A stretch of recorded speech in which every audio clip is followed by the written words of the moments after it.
Alleluia. So trany tompo ndray tsika amin'ity androany ity fa mbola afaka manana fotoana iaonaneto a iangonatsika ao anatin'ny foy iray sy ny fanahy iray. Amen. Dao tsika itehaka ho an'ny tompo aloha amin'izao fanombohan'izao a. Faly ve nareo fa tonga eto androany? Mino fa fotoana anankiray ity a izay tena fahatsika tsy amin'ny fombafomba mpivavahana akory a fa amin'ny fo tena memikatsaka hatrany hatrany a an'ilay sitrapon'Andriamanitra dia izay ny fo ahafahantsika manantona ny tompo. Amen. Dia hideran'ny tompo hiaraka isika iray foa iray feo a dia indrindra ohatrana manokana rehefa tonga anatina fotoana ohatr'izao a dia tena misy ahoana moa zany ny fiteniko an'izany manana etaeta-panahy hoe tompo manahoana izao sy anao ankehitriny. Ary mino fa tsika tsiraray avy ihany koa raha tonga eto androany dia manana faniriana an'izay tsy hoe tonga eto fotsiny a araka ny teny Ralamansory hoe mipetraka dia manao fanatitra dia mihira fiderana dia mihaino toroteny dia samy lasa mody fa tena mikatsaka isika hoe inona ny sitrapon'Andriamanitra marina ho an'ny fiainako manokana aiza ho aiza ny fandrosoako a eo anatrehan'ny tompo. Amen. Ary mino ihany koa fa nareo izay manaraka anay mivantana ankehitriny a tena manaraka anay a amin'ny fahatokiana isaky ny alahady izao a dia tsy ho diso anjara ihany koa ianareo a ao anatin'ny anjara izay nomany tompo anareo tsiraray avy a na ny tokantrano ianareo manaraka anay a naiza naiza toerana anaranareo anay dia manasa anareo zay a anokatra ny fonareo ihany koa ao anareo a izay manaraka anay mivantana ankehitriny. Dao sika hiaraka hitsangana androany a dia hivavaka isika amin'ity fotoana androany ity ametraka amin'ny tompo indray a satria izy ny tompon'ny fiangonana any Jesosy ny fiangonana ary mino fa ilay mikorina avy any amin'ilay loha dia Jesosy Kristy a no hikorina eto anivon'ny fiangonana amin'ity androany ity.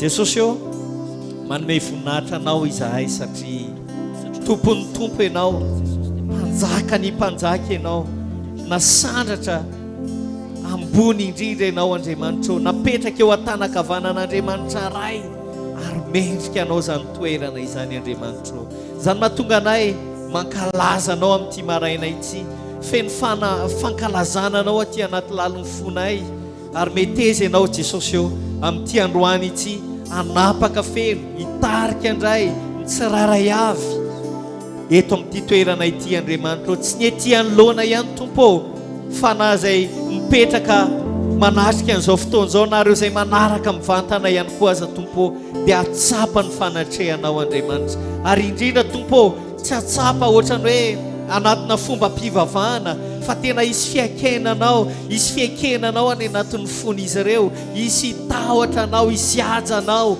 iaika raha iantso ny anaranao dia iantso ny anaranao amin'ny tahotra sy ny ovitra Andriamanitra. Halleluia. Raisy ny voninahitra raisy ny dera sy ny haja mandrakizay tompo. Halleluia. Amen.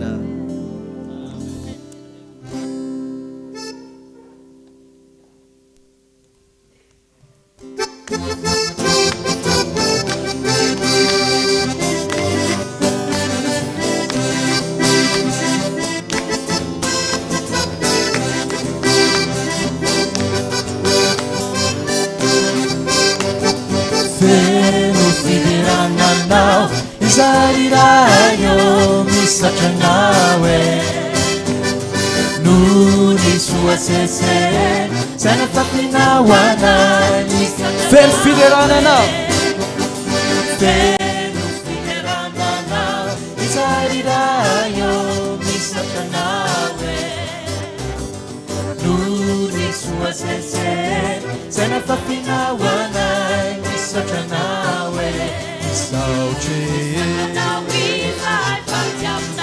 Fiderane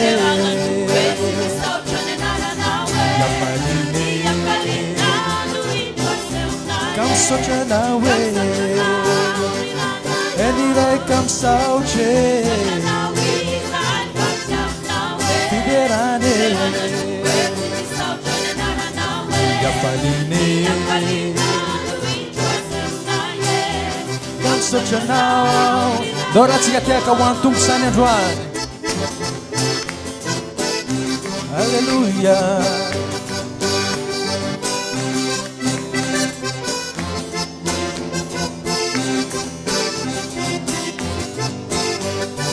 Feno fiderana now, feno fiderana now.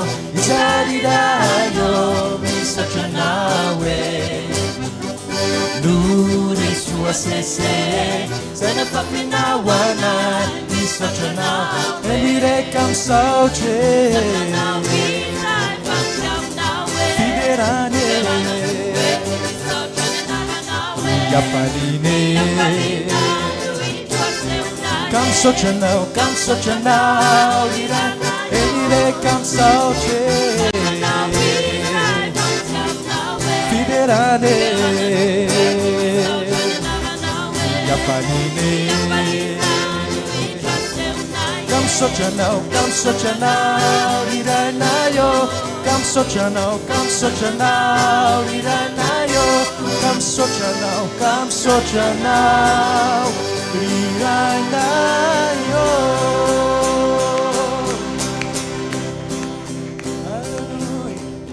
Misanjatar varafara fagula, wine vavadum vasatade. Fara trailaza avuaye Ratsakom nanatsimwaza tazuna Ambarakom faifan Tunukom nifanay manyanesa Familailaza avuaye Ratsakom nanatsimwaza tazuna Fawaf ilay panjak Tumpong faifan Tumpong fanjakany Meu azo voninahitra androany Ize Jesosy Louise Lay mpanjaka voninahitra Ize Jesosy Louise Lay mpanjaka voninahitra Ize Jesosy Louise Lay mpanjaka voninahitra Jesosy Louise Lay mpanjaka Aofafahoany tompony tananao androany am'izany feky izany Halleluja Toeranao zay Jesosy androany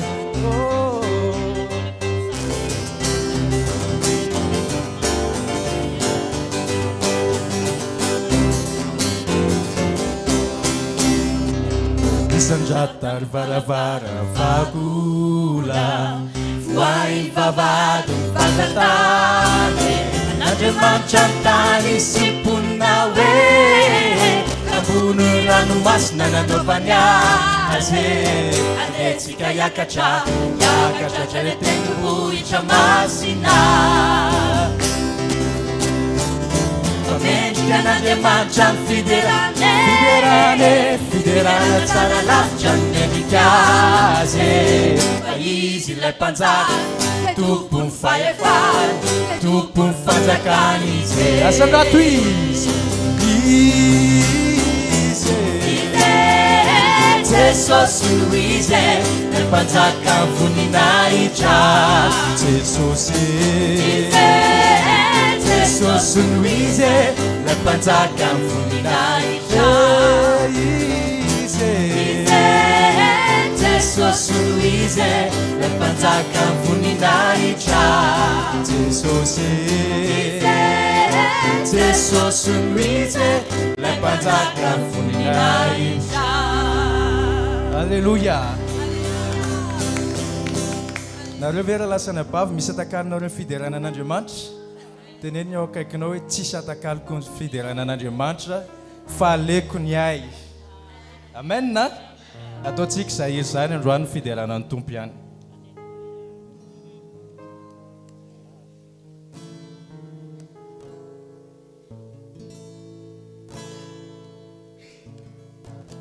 Fantatro fa maro tokoa Fafambavana hoe maro izy ireo no maso Fiakidakidana mba hilala hoe Nefa sawa fatiko niany Ka tsy natakalo ko niany afe Fanahira ino nanoa anana fatsarana dia aleko ihany fiderane farahirahino nanoanana fatsarana dia aleko ihany ka ho ilaiko fone mila fiderana facile tsy topanao ny tsara noderaiko nahoana ny fiderana ka ho ilaiko fone mila fiderana facile tsy topanao ny tsara noderaiko nahoana ny fiderana tsura teaka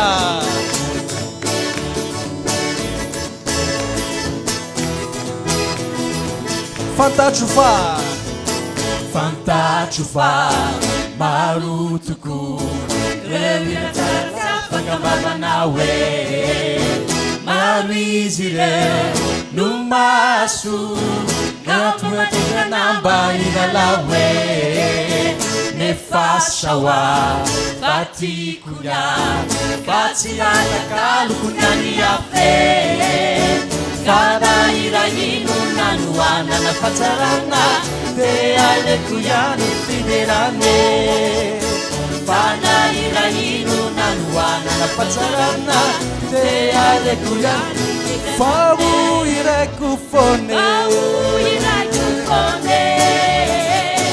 mila fiderana satria tsy topanao ny tsara no eraiko nahoana fiderana ka ho ilaiko fone mila fiderana satria tsy topanao ny tsara no eraiko nahoana fiderana satria tsy topanao ny tsara no eraiko nahoana fiderana tsy ho lalaiko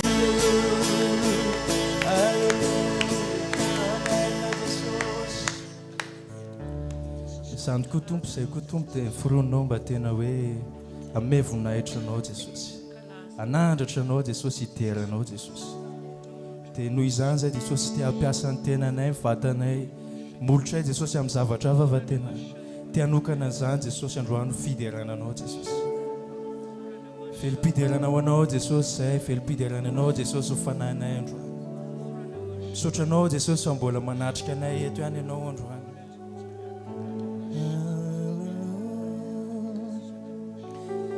finanao zay jesosy alleluia misotranao jesosy mankalaza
Tony Zanjuan, oh my eternal,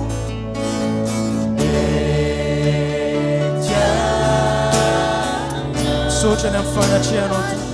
Alleluia.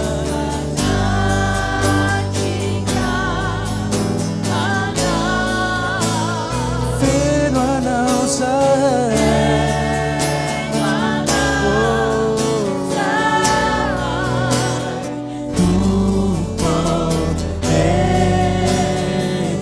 Ira fiderana ho anao. Ira fiderana ho anao. Fiderana ho anao.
Fanyananao.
Jesosy io mbola tonga eto indray zay Jesosy ieno ny feonao Jesosy ieno ilay feo avy aminao Jesosy angila-tsofiny zay Jesosy amin'ilay feo avy aminao Jesosy marina tokoa tompo fa miandry ny teninao zay mba ieno ny feonao avy amin'ny mpanomponao fa atao anaty lalan'ny fiderana Jesosy mety efa ieno avy aminao ihany zay Jesosy.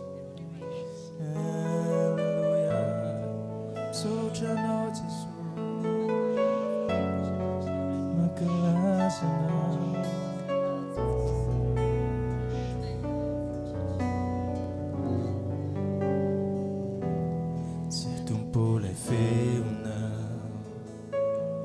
Requelnao pourquoi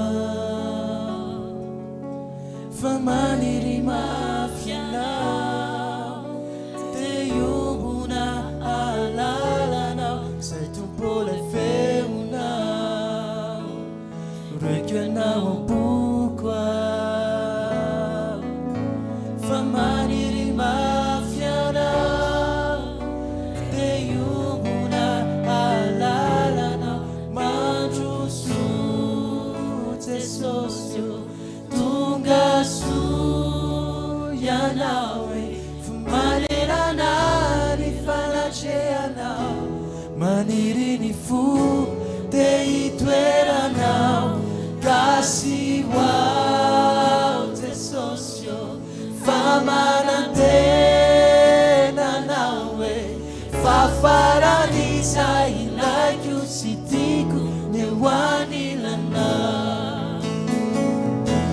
tompo ianao ny fahazavana avy aminao ny fahita hitakalo-pitiavana no mirotsaka ho ampoko tompo ianao no fahazavana avy aminao ny fahita hitakalo-pitiavana no maroso Jesosy tonga soa ianao hoe fa manerana ny fanatrehanao maniry ny fo dia hitoeranao kasy hoao Jesosy fa manantenanao hoe fafarany izay ilaiko sy tiako abanao ihany maroso Jesosy tonga soa ianao hoe fa manerana ny fanatrehanao maniry ny fo dia hitoeranao kasy hoao Jesosy fa manantenanao hoe fafarany izay ilaiko sy tiako ny ho anilanao dia lalany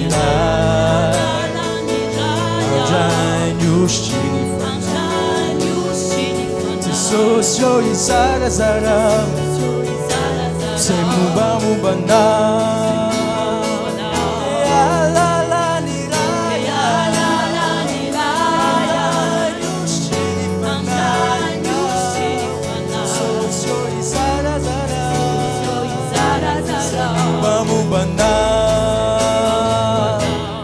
maroso Jesosy tonga soa ianao hoe fa manerana ny fanatrehanao maniry ny fo dia hitoeranao kasy hoao Jesosy fa manantenanao hoe fafarany izay ilaiko sy tiako ny ho anilanao fa maroso Jesosy tonga soa ianao hoe fa manerana ny fanatrehanao maniry ny fo dia hitoeranao kasy hoao Jesosy fa manantenanao hoe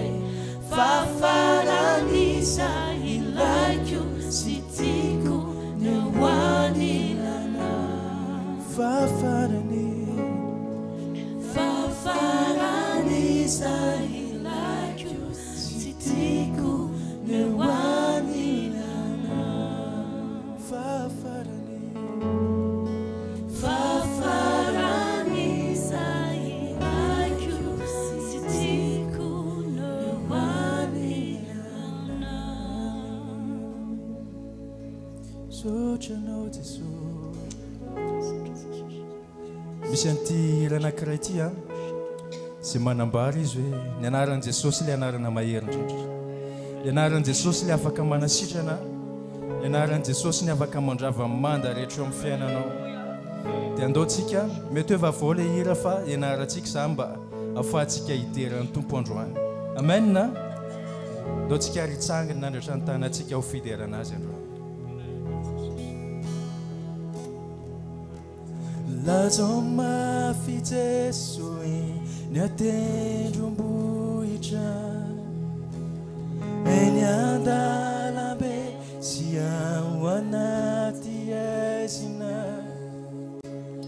eo amin'ny ankonako lay anarana masina Jeso averitsika ihany zany androany lazao mafy Jeso lazao mafy Jeso eny atendrombohitra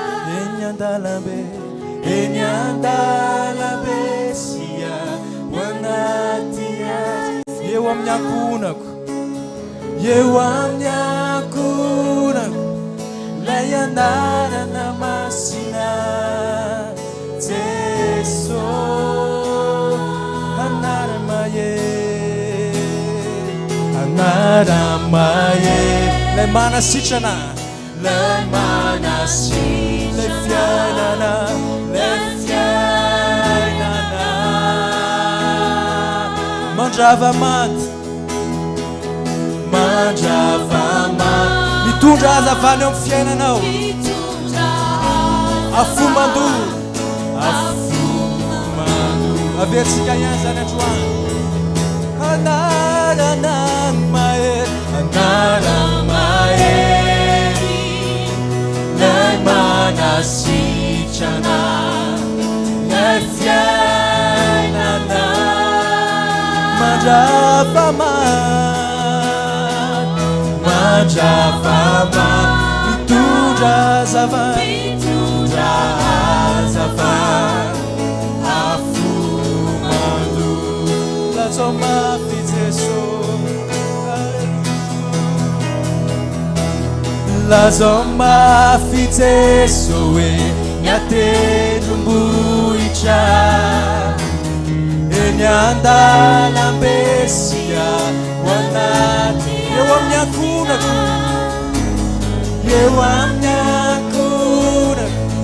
lay anarana masina Jeso lazao mafy Jeso amanao izany androany lazao mafy Jeso eny atendrombohitra eny andalambe sia ho anaty azy eo amin'ny ankonako lay anarana masina asandrato ny anarana androany lay anarana mahery indrindra alleluia anaramahery lay manasitrana lay fiainana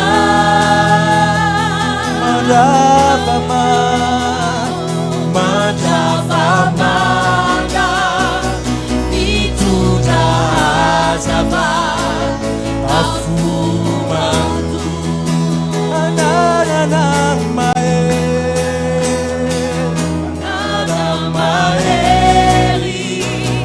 lay manasitrana lay fiainana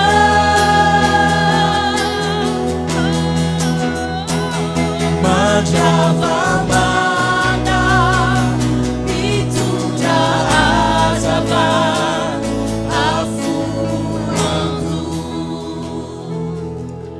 anarana mahery lay manasitrana lay fiainana mandravamanda mitondra hazavany afomando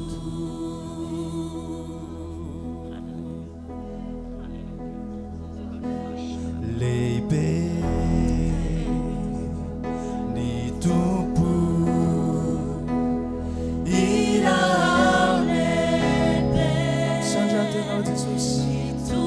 reso ny toeranao Jesosy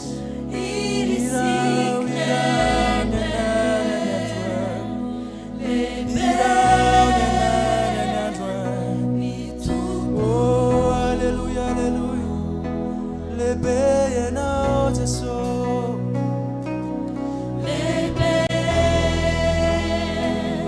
ny tompo ira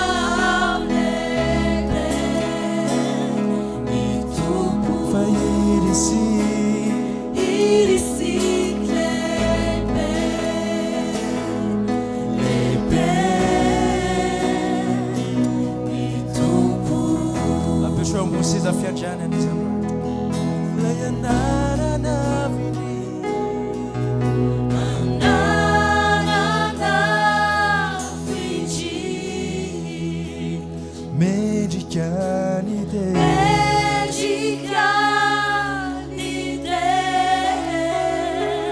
fukuira lebe ni tumbu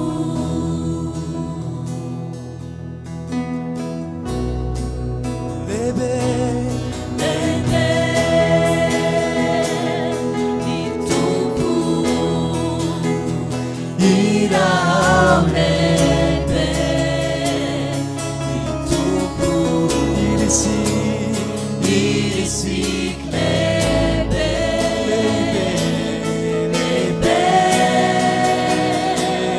ni tumbu irosanya Joan anarana vini anarana vini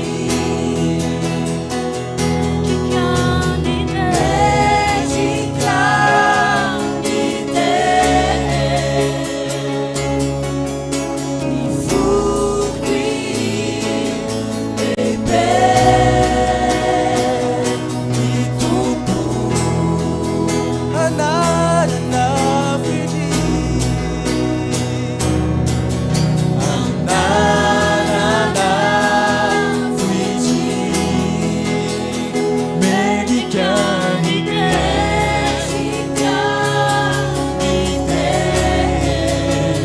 fukuira leibe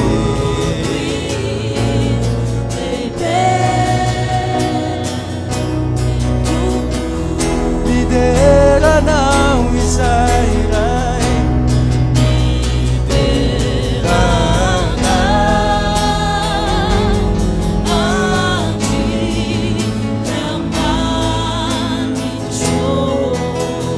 falei bem falei falei bem falei bem me deram não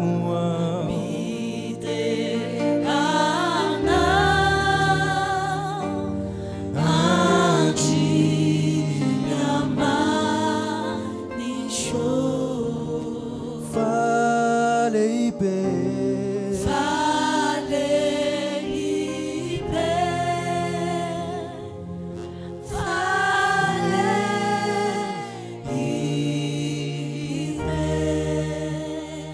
falei bem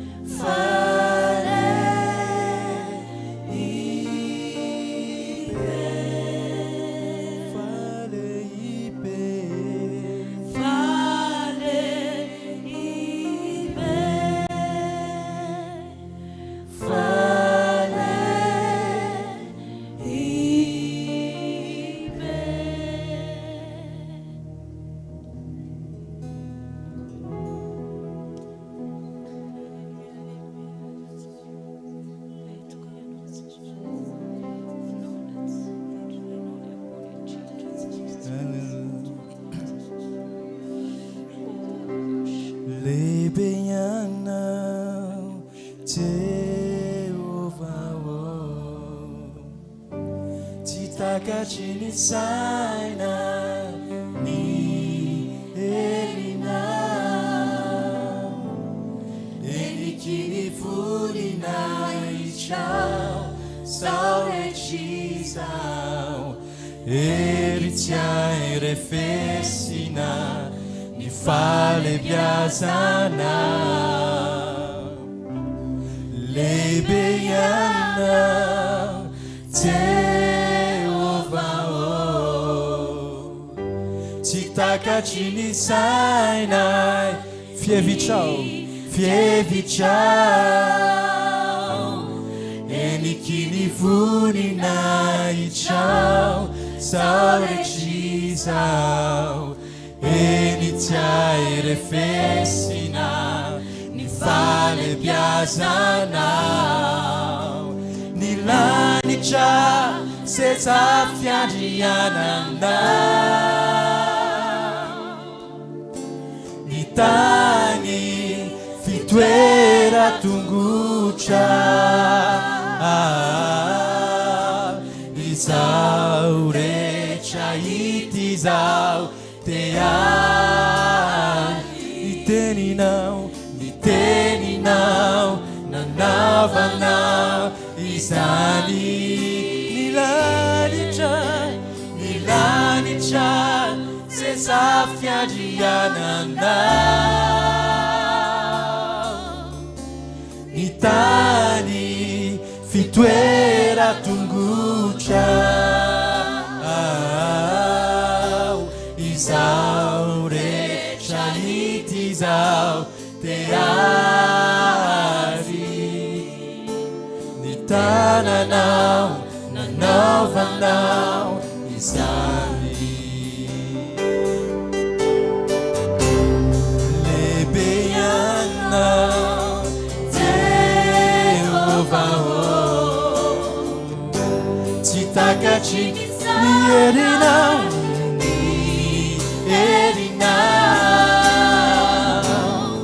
eniky ny voninahitsao sao rehetr'izao enitsia irefesina ny falebiazanao lehibe ianao Jehovah oh tsy takatry ny sainay ny herinao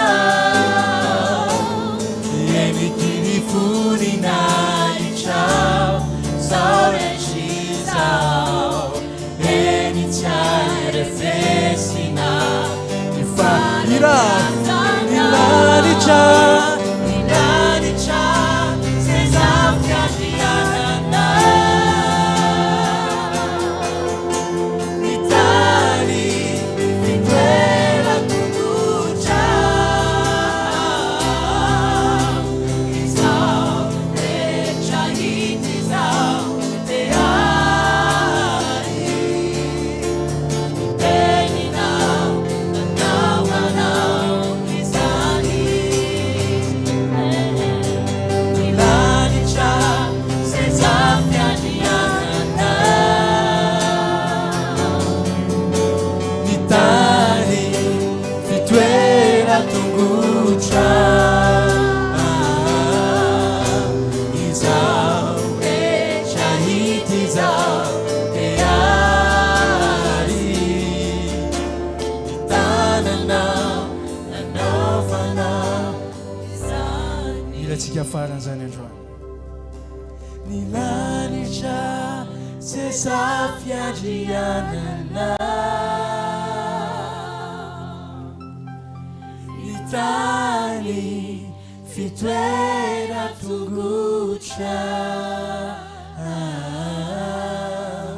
izao rehetra hita izao te ary ny teninao nanaovanao izany ny lanitra seza fiandriananao ny tany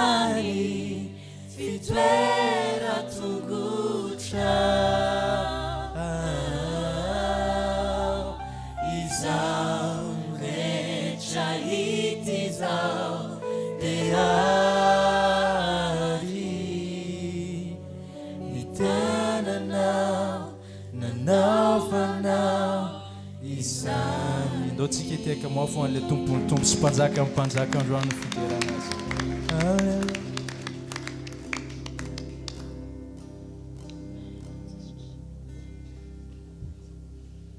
Alleluia. Alléluia. Tsara ny tompo ary tsara ihany koa zany reconnaissance na ny fiakentsika fa manan'Andriamanitra lehibe tokoa isika teo amin'ny fiainantsika. Amen. Tamin'ny fotoana fafiry moa raha lasy anabavy ny tompony tsy namonjy atsika. Imbetsaka ny tompo no namonjy atsika, nanafaka atsika tamin'ny fahoriantsika rehetra. Araka ny tenin'Andriamanitra hoe betsaka ozy izy ny fahoriany marina, betsaka fa Andriamanitra manafaka azy amin'izany rehetra zany. Amen. Izy no manafaka atsika amin'izany rehetra zany. Dia io manany amin'ny fanatitra isika fa mizatra napetraka ny tompo fotsiny atao anatin'ny foko. Makasika anany fon'ireo Makedoniana izay lazain'ny Paoly apôstôly moa ny amin'ny fon'izy ireo, tena mideran'ny fon'izy ireo Paoly apôstôly. Satria ny zavatra voalohany tena nakasika azy ireo dia hozy izy ny fitateran'ny Paoly azy hoe ny tena ny natolony ho an'ny tompo aloha. Azay toe-po zay raha lasy anabavy tena zava-dehibe. Satria rehefa antompo ny fiainantsika dia mazava ho azy fa ny voalohany amin'ny fiainantsika dia mitompo. Amen. Azay tena zava-dehibe zay fo zay. Tsy misy zavatra ohatran'ny hoe raisin'ny olona ataoko amin'ny ankapobeny le izy, raisin'ny olona ohatran'ny hoe zavatra mahazatra, ohatran'ny hoe raha maiky mitafy dia ohatran'ny hoe efa normal raha mitafy ny famonjena zay niraisiny. Fa rehefa mamaky ny tenin'Andriamanitra sy mandalina ny tenin'Andriamanitra isika dia mahita ny ao anatin'ny tenin'Andriamanitra rehetra, ny drafitr'Andriamanitra trany am-piandohany voalavy Adamaseva dia efa nanana planina ho asy anao ny tompo. Amen. Dia na zany fotsiny aza dia efa tena misy tokony hampisy fakasitrahana ngeza be ao anatin'ny fotsika. Ary ny antsoin'ny tompo atsika amin'ny mazanak'Andriamanitra atsika ataoko hoe tsisy voavitin'izany angambany. Na ny volantsika, na ny arenantsika, na ny fiainantsika rehetra tena hoe fahasoavana ny namonjenantsika. Amen. Ka raha nyvonjen'Andriamanitra isika, everiko angambany hoe ny zavatra voalohany ao anatin'ny fotsika tokony hanetsika ny fotsika dia ny fanjakan'Andriamanitra aloha. Araka nyreto Makedoniana reto hoe ny tena ny natolony ho an'ny tompo aloha, ny amin'ny manontolo dia mazava ho azy fa ny fony ray manontolo dia tao amin'ny fanjakan'Andriamanitra. Amen. Dia andao amin'izany fo zany no hanomezantsika ho an'ny tompo androany.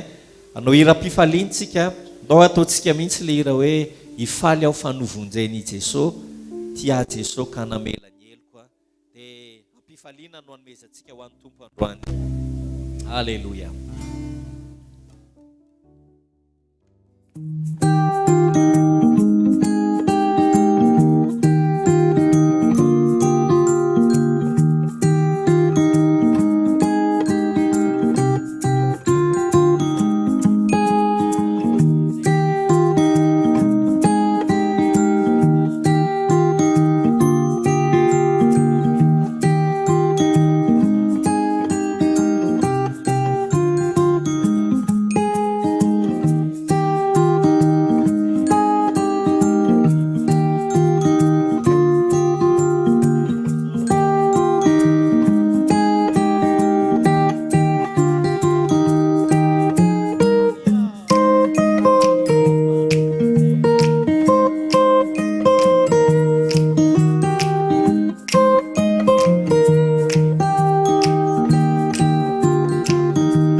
Alleluia.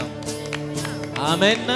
Mazoto toerantsika androany dia amin'izao fotoana izao tsika Andrea isa-taona moa araka ny fatatsika dia misy ny taratasy ho an'ny fiangonana izay nisoratan'ny ray aman-drenitsika mpanahy dia rahalahy mikiarty zany dia manasandra lafaly amin'izao fotoan'izao a ampitran'izany tenin'Andriamanitra izany. Alléluia. Alléluia. Dia vakina amintsika izay teny a taratasy a nalefan'ny rahalahy Miky izay moa zany a ho atsika fiangonana maneran-tany le izy a dia manana anjara amin'izany koa tsika fiangonam-pakitra eto Madagasikara moa zany a.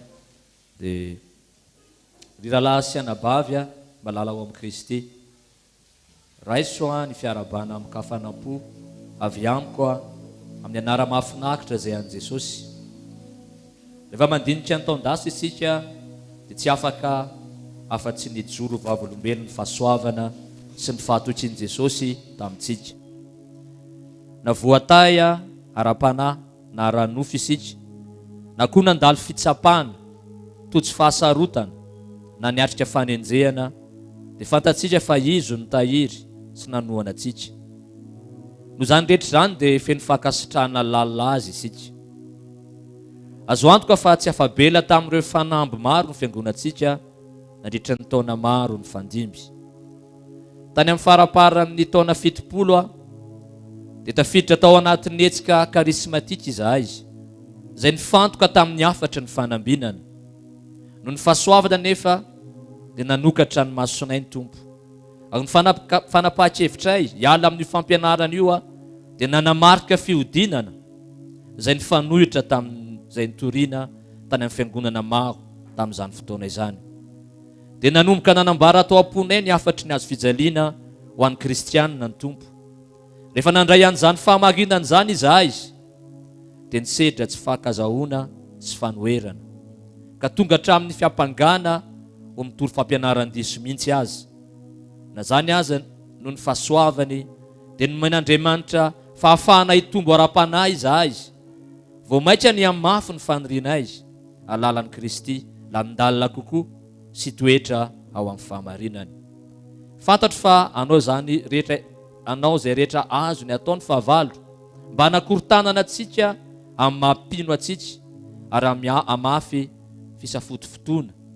Ohatra ray tsotra amin'izany ny fitombon'ny fialamboly, ny mozika ary ny dia araka izao tontolo izao ao amin'ny fiangonana maro.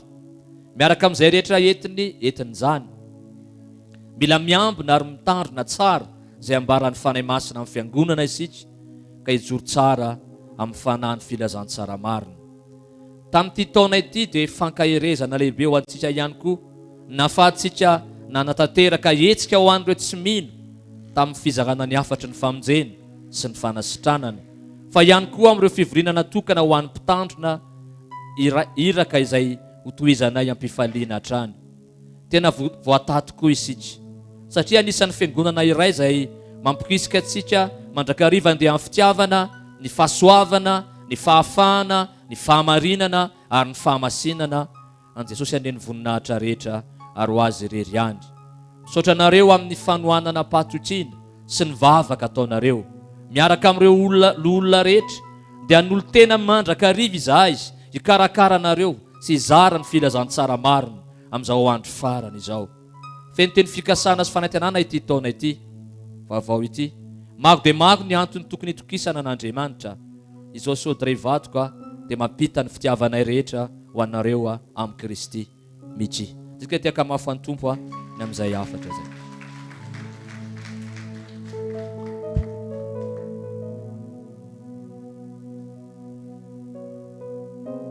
Alleluia.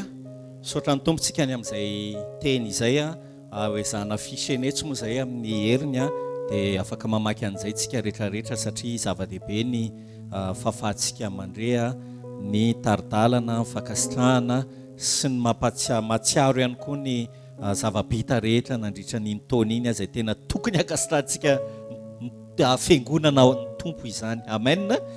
Dia andaontsika hiomana amin'ny tenin'Andriamanitra androany, sokafy malalaka indray ny fonao amin'ity androany ity ho amin'ny fandrenesana ny tenin'Andriamanitra. Nao hira anankiray tsika amin'izao fotoan'izao merveilleux est notre Dieu, tu es bon et tu fais de grands prodiges. Alléluia. Alléluia. Sandrindra Jesosy.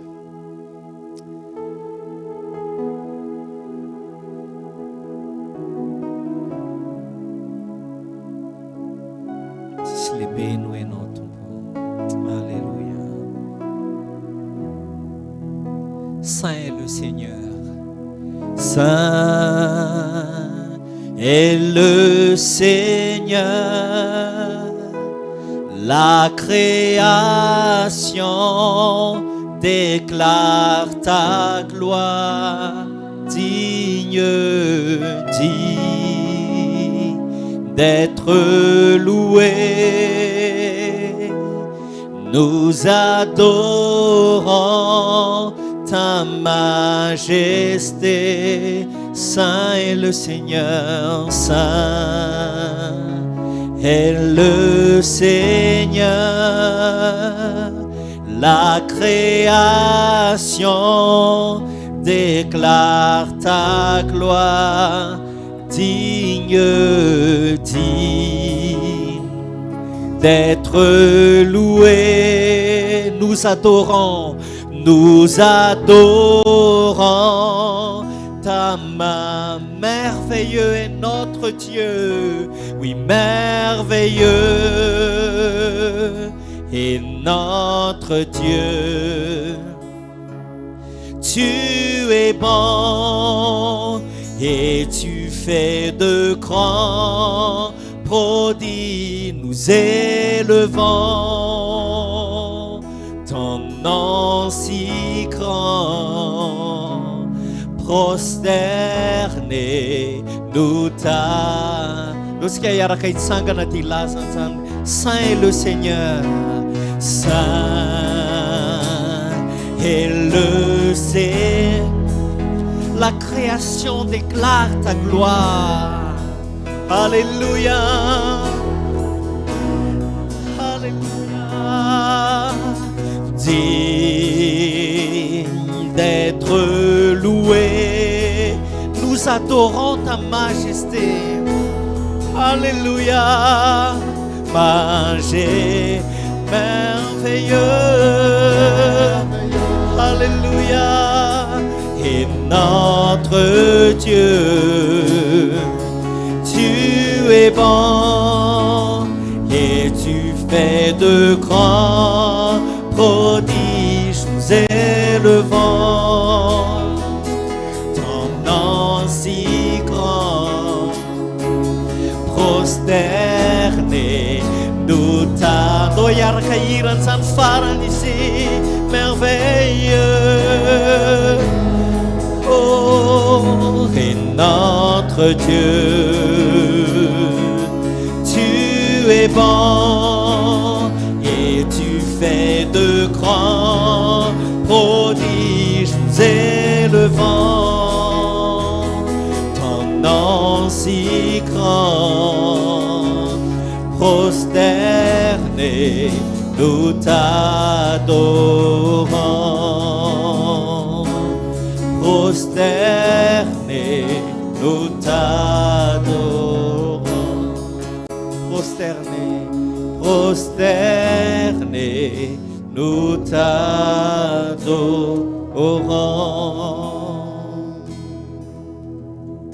Alléluia.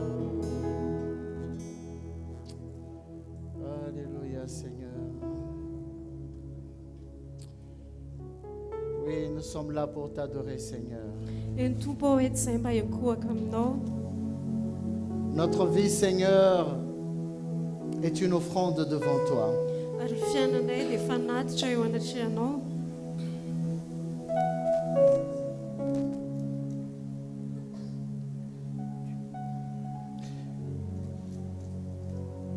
Toi qui es le sacrifice et l'offrande parfaite. E no le fanat chazetan terak.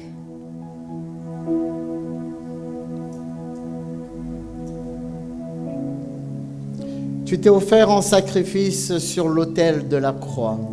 Arinona nulchantena no surna teo amni altara ni asfizalin. Et le Père a agréé ton sacrifice. Arinray antena kasicha kan surna na tono. en te ressuscitant parmi les morts.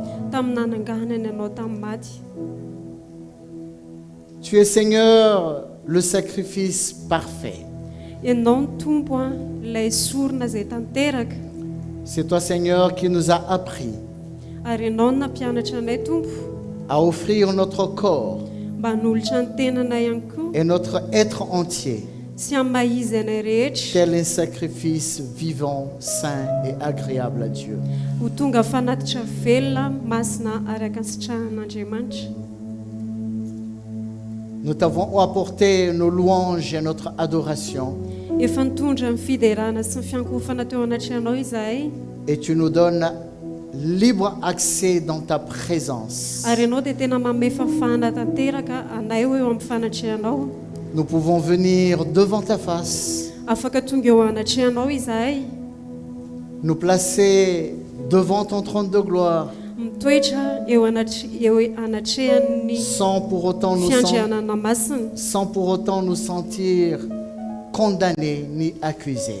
ary tsy mahatsapa hoe voaheloka izahay Mais nous na venons comme voapanga, des enfants bien-aimés.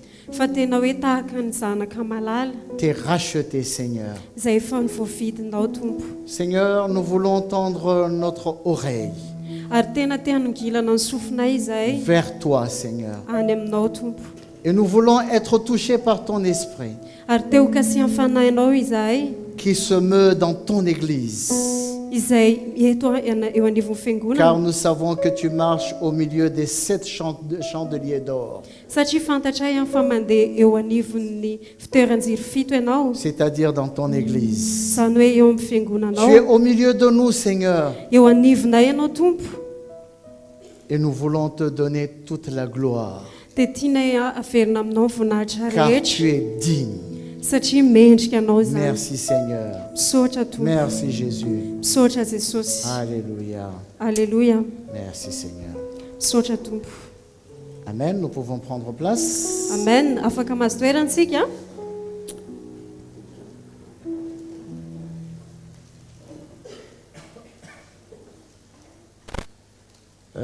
Bonjour à tous et à Miarahaba toutes. antsika rehetra. Et bonjour aussi à tous ceux qui nous suivent en ligne.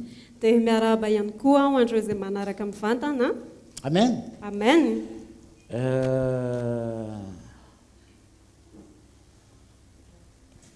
Le Seigneur est bon. Tsara ny tompo a. Amen. Amen. Amen. Amen. Alléluia. Alléluia. Nous allons prendre notre Bible. Andray ny baibolintsika isika. On va lire un petit passage dans l'évangile de Luc. Amaky isika andalana iray ao amin'ny filazantsarany Luc. Luc chapitre 17. Luc toko fafito ambin'ny folo. Nous allons lire à partir du verset 11. Fakitsika manomboka amin'ny andiny fafito ambin'ny folo.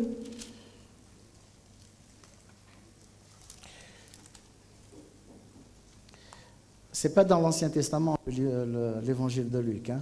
Tsy any amin'ny testamenta taloha akory ny filazantsara Luc a. Amen. Amen. Alléluia. Alors, Luc chapitre 17, Luc toko fafito ambin'ny folo a. on y est? Tout le monde a trouvé? Efa eo amin'ilay izy daholo tsika rehetra efa nahita daholo. Ok, nous allons lire. Io vakitsika ary. Jésus se rendant à Jérusalem, passait entre la Samarie et la Galilée. Comme il entrait dans un village, 10 lépreux vinrent à sa rencontre. Se tenant à distance, ils élevèrent la voix et dirent: Jésus, Maître, aie pitié de nous. Dès qu'il les eut vus, il leur dit: Allez vous montrer au sacrificateur. Et pendant qu'ils y allaient, il arriva qu'ils furent guéris. L'un d'eux, se voyant guéri, revint sur ses pas, glorifiant Dieu à haute voix. Il tomba sur sa face aux pieds de Jésus et lui rendit grâce. C'était un Samaritain. Jésus, prenant la parole, dit: Les 10 n'ont-ils pas été guéris? Et les 9 autres, où sont-ils? Ne s'est-il pas trouvé que cet étranger pour revenir et donner gloire à Dieu? Puis il lui dit, lève-toi, va, ta foi t'a sauvé. Andiny faraka amby folo ary niakatra ho any Jerosalema Jesosy dia nandeha namaky any Samaria sy Galilia ary niditra tao amin'ny vohitra anankiray izy dia nisy boka folo lahy nifanena taminy izay nijanona teny lavitra eny ary izy ireo niantso mafy nanao hoe ry Jesosy Tompo mamindrafo aminay ary raha hitany ireo dia hoy izy taminy mandeha any misy ho amin'ny mpisorony ary rehefa lasa izy ireo dia nadio tena mpandehanana ary ny anankiray tamin'ireo raha nahita fa sitrana izy dia niverina ka nankalaza an'Andriamanitra tamin'ny feo mahery sady niankohaka tamin'ny tongotry Jesosy ka nisaotra azy ary Samaritany iny lehilahy iny dia namaly Jesosy ka nanao hoe tsy efa voadio avokoa va izy folo lahy fa aiza ny sivy moa tsy nisy hita niverina hanome voninahitra an'Andriamanitra fa tsy tia olona hafa firenena ity ihany va ary hoy izy taminy mitsangana mandeha any ny finoanao no efa navonjy anao. Alors, apparemment, il semble que Jésus venait de Capernaum. Ary tamin'ity fotoana ity dia Jesosy dia avy ohatrany hoe avy any Capernaum zany Jesosy Et il se rendait à Jérusalem. dia andeha ho any à Jérusalem izy. Mais pour se rendre à Jérusalem, Fa rehefa andeha ho any à Jérusalem il est passé par un village dont le nom n'est pas mentionné dans la Bible. dia nandalo teo amina tanàna anankiray izy izay tsy voatona ao anaty baiboly ny anaran'ilay tanàna. Et ce village se trouvait entre Samarie et la Galilée. Dia io tanàna io dia teo anelanelan'ny Samaria sy Galilia. Et là, dans ce village qui n'est pas mentionné, Dia ao anatin'io tanàna izay tsy voatona anaran'io il y avait 10 lépreux. dia nisy boky anankifolo. Dans l'Ancien Testament, Tany amin'ny testamenta taloha les personnes atteintes de lèpre, ny olona izay boka on les isolait. dia atokamonina Ils ne restaient pas dans la ville avec tout le monde. ary tsy mitoetra ao an-tanàna miaraka amin'ny olona rehetra izy ireo On les considérait comme étant impurs, ary noeritreretina hoe olona maloto izy ireo et étant impurs, dia rehefa maloto ils ne devraient pas se mélanger avec des personnes bien portantes. dia tsy afaka mifangaroaro amin'ny olona izay madio tsara na salama tsara izy ireo Parce qu'ils étaient souillés. satria izy ireo dia maloto Donc, ils étaient isolés dia natokamonina zany izy ireo dans un autre endroit hors du camp. tany amin'ny toerana ivelan'ny filasiana. Donc, ils n'étaient ni à Jérusalem, Zany hoe sady tsy tao a Jerosalem izy ireo ni en Samarie, ny tsy tany a Samaria ni en Galilée. ny tsy tany a Galilia Mais ils étaient isolés quelque part. fa izy ireo dia natokamonina tany amin'ny toerana anankiray fotsiny. Et même, donc, quand Jésus passait par cet endroit, Dia na dia nandalo teo amin'io toerana io ary Jesosy la Bible dit que, au verset 12, comme il entrait dans un village, 10 lépreux vinrent à sa rencontre, se tenant à distance, ils élevèrent la voix. dia izao no lazain'ny baiboly eo amin'ny andiny faharoambe folo ary niditra tao amin'ny vohitra anankiray izy dia nisy boka folo lahy nifanena taminy izay nijanona teny lavitra eny. Donc, il y a une distance qu'il fallait observer. Zany hoe nisy elanelana tokony najaina teo On ne peut pas s'approcher des lépreux. dia tsy afaka mifanakaiky amin'ny boka. Alors, quand ils ont vu Jésus, Dia rehefa nahitan'i Jesosy izy ireo ils ont crié. dia niantso mafy izy Ils ont demandé avec insistance au Seigneur ary dia tena hoe nangataka mafy tamin'ny tompo izy d'avoir pitié d'eux mba hiantra azy et de les guérir. ary hanasitrana azy.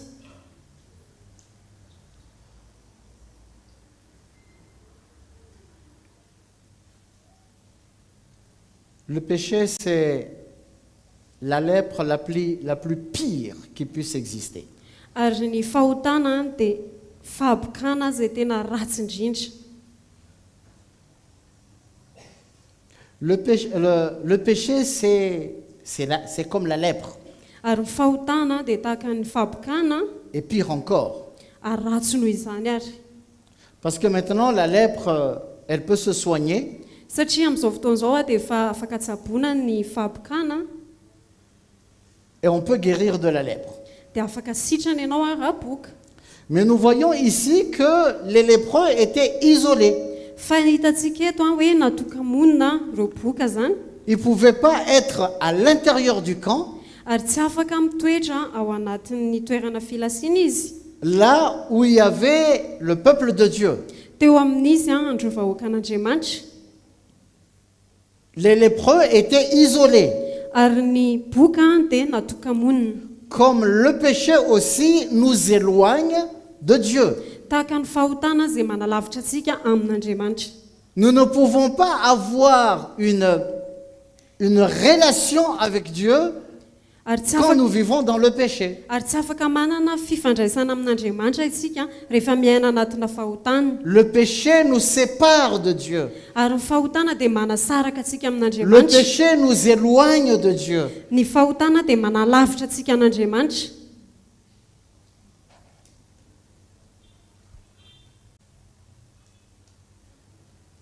Parce que une personne qui vit dans le péché, Satria ny olona iray izay miaina anaty fahotana, il peut influencer, il peut contaminer une autre personne qui ne vit pas dans le péché. afaka misarika olona anankiray izay tsy miaina anatina fahotana. C'est pour cela que Paul a dit dans son épître aux Corinthiens, Izay mahatonga amin'ny Paoly miresaka ao amin'ny epistily nosoratany ho an'ny Korintiana. il a dit, ne vous unissez pas aux infidèles sous un joug étranger.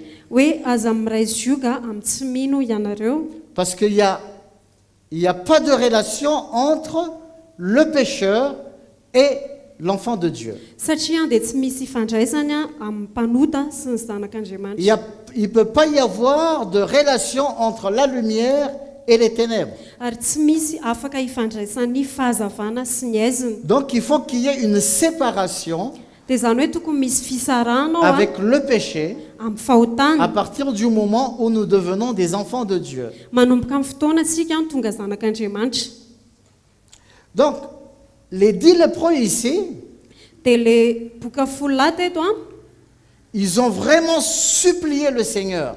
dia tena hoe nangataka mafy tamin'ny tompo Ils izy. se sont prosternés devant le Seigneur. Tena niankohaka teo anatrehan'ny tompo izy. D'une même voix, ils ont demandé la guérison au Seigneur. Ary tamin'ny feo iray dia nangataka fanasitranana tamin'ny tompo izy. Ils ont dit, Jésus, Maître, aie pitié de nous. Ny tena izy hoe Jesosy tompo mamindrafo aminay. Alors quand le Seigneur les a vus, Dia rehefa nahita azy ireo ny tompo il a entendu leurs cris. dia henon'ny tompo ny kikikan'izy ireo. Il a entendu leurs prières. Henon'ny tompo ny vavakizy ireo. Seigneur, délivre-moi de mon péché. Tompo afao amin'ny fahotako Amen. Amen. Et le Seigneur les a délivrés. Dia nanafaka azy ireo ny tompo. C'est un peu comme nous.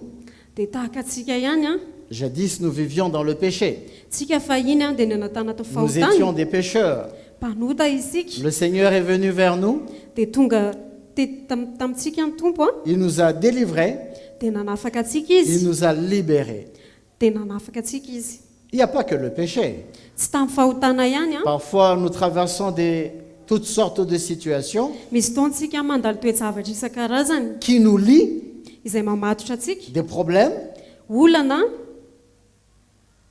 des difficultés, fahasarotana, des problèmes de santé, olana ara-pahasalamana, toutes sortes de situations. karazana toejavatra. Nous appelons au secours. Dia miantso vonjy isika. Nous pouvons nous rouler par terre, Dia mety mikididy amin'ny tany mihitsy ary jeûner et isika. prier, Mifadiana dia mivavaka chercher le Seigneur jour et nuit. ary mitady ny tompo andro aman'alina. Et le Seigneur, il écoute nos prières Dia et ny nos tompo supplications mihaino mivavaka sy ny fangatantsika.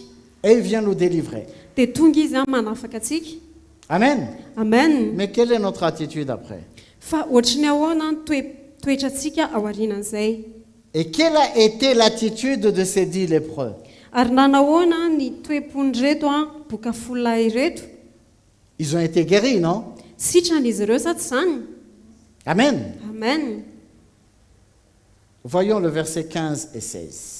Ndao itsika ijery ny andiny fahatimy amby folo sy enina amby L'un folo. d'eux, se voyant guéri, revint sur ses pas, glorifiant Dieu à haute voix. Il tomba sur sa face aux pieds de Jésus et lui rendit grâce. C'était un Samaritain. Verset 17. Jésus, prenant la parole, dit, les 10 n'ont-ils pas été guéris? Et les 9 autres, où sont-ils? Ary ny anankiray tamin'ireo raha nahita fa sitrana izy dia niverina kalakalazan'Andriamanitra tamin'ny feo mahery sady niankohaka tamin'ny tongotry Jesosy ka nisaotra azy ary Samaritany iny lehilahy iny dia namaly Jesosy ka nanao hoe tsy efa voadio avokoa va izy folo lahy fa aiza ny sivy. Ils étaient 10. Folo izy ireo a. Et tous les 10, ils ont crié devant le Seigneur. Ary ireo anankifolo ireo a dia samy mikikiky a teo anatrehan'ny Ils ont Tompo. dit, Seigneur, Maître, aie pitié de nous. Ry Jesosy Tompo mamindrafo aminay. Et tous les 10, Dia ireo folo ireo a ils ont été délivrés. dia afaka avokoa izy. Tous les 10, Ireo folo ireo a ils ont été guéris. dia sitrana avokoa Mais un seul fa iray ihany est revenu vers le Seigneur. no niverina teo amin'ny Tompo. Comme il s'était prosterné devant le Seigneur pour demander la guérison, Tahaka ny ankofany teo anatrehan'ny Tompo a nangataka fanasitranana. une fois guéri, Rehefa sitrana il izy est a revenu vers le Seigneur, dia miverina teo il s'est anatrehan'ny Tompo izy. prosterné devant le Seigneur, Dia niankohaka teo il a anatrehan'ny Tompo. rendu gloire au Seigneur, Dia namay voninahitra ny il a Tompo. remercié le Seigneur, Nisaotra ny il a Tompo manifesté sa reconnaissance envers le Seigneur. ary naneho ny fankasitrahana teo anatrehan'ny Tompo izy. Mais Jésus a demandé, Fa nanontany mais où Jesosy sont les 9 autres? fa aiza ny sivy? Est-ce qu'ils ne sont pas guéris? Tsy sitrana ve izy ireo? Frères et sœurs, Raha lasana bavy a, je pense que moi personnellement, ce passage m'interpelle. za ho anahy manokana dia tena mahakasika ty andalana ity. Combien de fois j'ai demandé l'intervention du Seigneur dans ma vie? Impiry aho no nangataka ny fidiran'ny Tompo atsehatra teo amin'ny fiainako. Combien de fois j'ai crié vers le Seigneur? Impiry aho no niantsoantso a teo anatrehan'ny Tompo. Dans combien de situations le Seigneur a intervenu dans ma vie?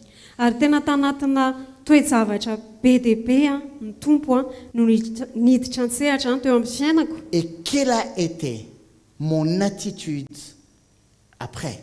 Fa nanahoana ny toe-poko a taorianan'izay.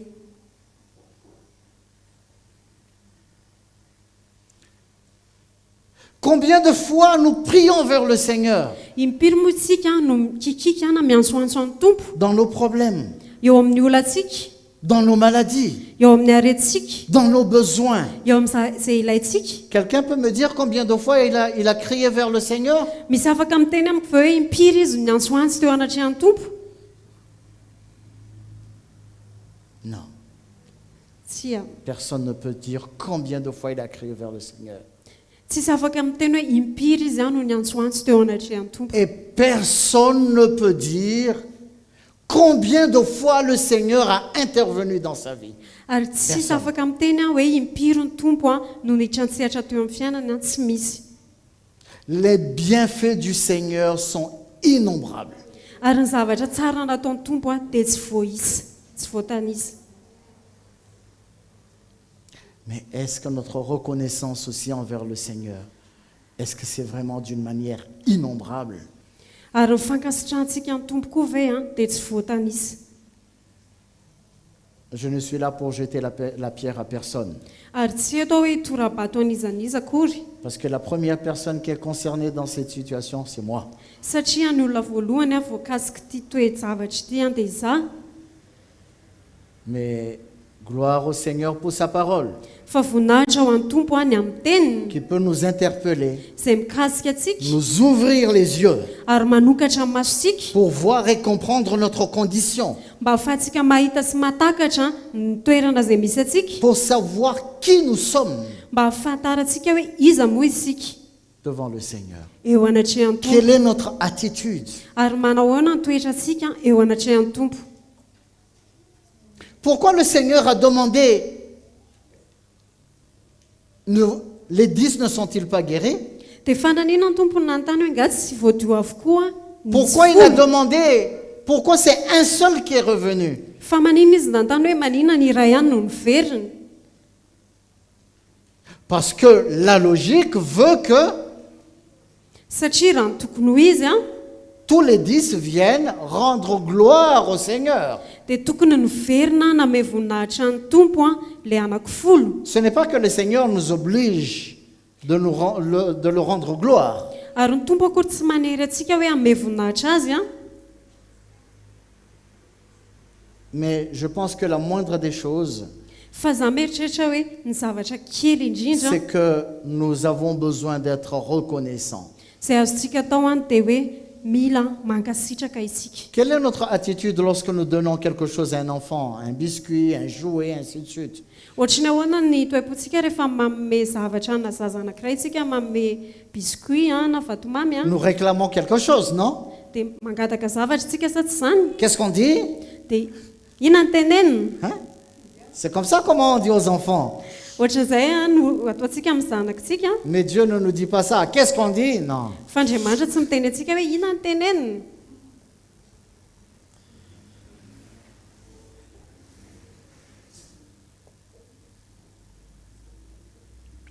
C'est facile de pleurer, de crier devant le Seigneur. Ary indraindray mora amintsika no mitomany dia mikikiky eo anatrehan'ny tompo. Mais bien souvent, c'est difficile d'être reconnaissant envers le Seigneur. Fa indraindray tena sarotra amintsika no manome fankasitrahana amin'ny tompo. Si nous lisons le livre des psaumes, Rehefa mamaky ny bokin'ny Salamo isika nous verrons beaucoup de chapitres dia mahita toko maromaro isika qui louent le Seigneur, izay midera ny tompo, où le psalmiste manifeste sa reconnaissance envers le Seigneur. izay anehon'ny mpanoratra ny Salamo ny fankasitrahany amin'ny tompo. Si nous prenons par exemple le psaume 103, Andraitsika ohatra ny Salamo telo amby zato à titre d'exemple, ohatra fotsiny ity parce que c'est un psaume très court. satria Salamo Psaume fohifohy ihany 103. On va lire juste le début. amaky fotsiny isika ny voalohany. Mon âme bénit l'Éternel. Que tout ce qui est en moi bénisse son saint nom. Misaora ny Jehova ry fanahiko ary izay rehetra atao anatiko misaora ny anarany masina. Mon âme bénit l'Éternel Misaora ny Jehova ry fanahiko et n'oublie aucun de ses bienfaits. ary aza misy adinoina ny fitahiny rehetra. Celui qui pardonne toutes nos iniquités Izay mamela ny elokao rehetra, et qui guérit toutes nos maladies. izay manasitrana ny aretinao rehetra. C'est lui qui délivre ta vie de la fosse, Izay manavitra ny anao tsy hidina ny andavaka, qui te couronne de bonté et de miséricorde. izay manarona famindram-po sy fiantrana anao. Nous pouvons continuer à la maison la lecture de ce psaume. Afaka tohizantsika any an-trano ny famakinan'io Salamo io. Mais le psalmiste David ici, il dit, Fa ny mpanoratra ny Salamo Davida teto dia niteny non seulement mon âme bénit l'Éternel, tsy hoe misaora ny Jehova ry fanahiko hoe izay fotsiny, mais il demande à ce qu'il n'oublie aucun de tous les bienfaits du Seigneur. fa tena miteny izy hoe aoka mba tsisy ho adininy ny zavatra tsara nataon'ny tompo Tellement rehetra, ils sont innombrables. satria tena tsy voatanisa. Nous pouvons vivre dans une vie routinière Mety hoe afaka miaina anatina fiainana izay miverimberina et isika penser que la vie, c'est normal. dia mieritreritsika hoe normal le izy, C'est normal qu'on se couche le soir. hoe tena normal raha matorytsika C'est amin'ny normal hariva qu'on se réveille le matin. dia normal indray tsika mifoha maraina C'est pitsoniny. normal qu'on ait de l'air, de l'oxygène. Normal raha misy fofinaina itsika rivotra iainana. On n'est pas conscient de l'intervention de la main du Seigneur dans notre vie, Ary tsy tonga saina isika ny amin'ny fidiran'Andriamanitra sehatra eo amin'ny fiainantsika, dans les moindres détails. any amin'ny antsipiriany. Quand nous fixons notre regard, nous mijery an'izao tontolo izao isika. nous regardons le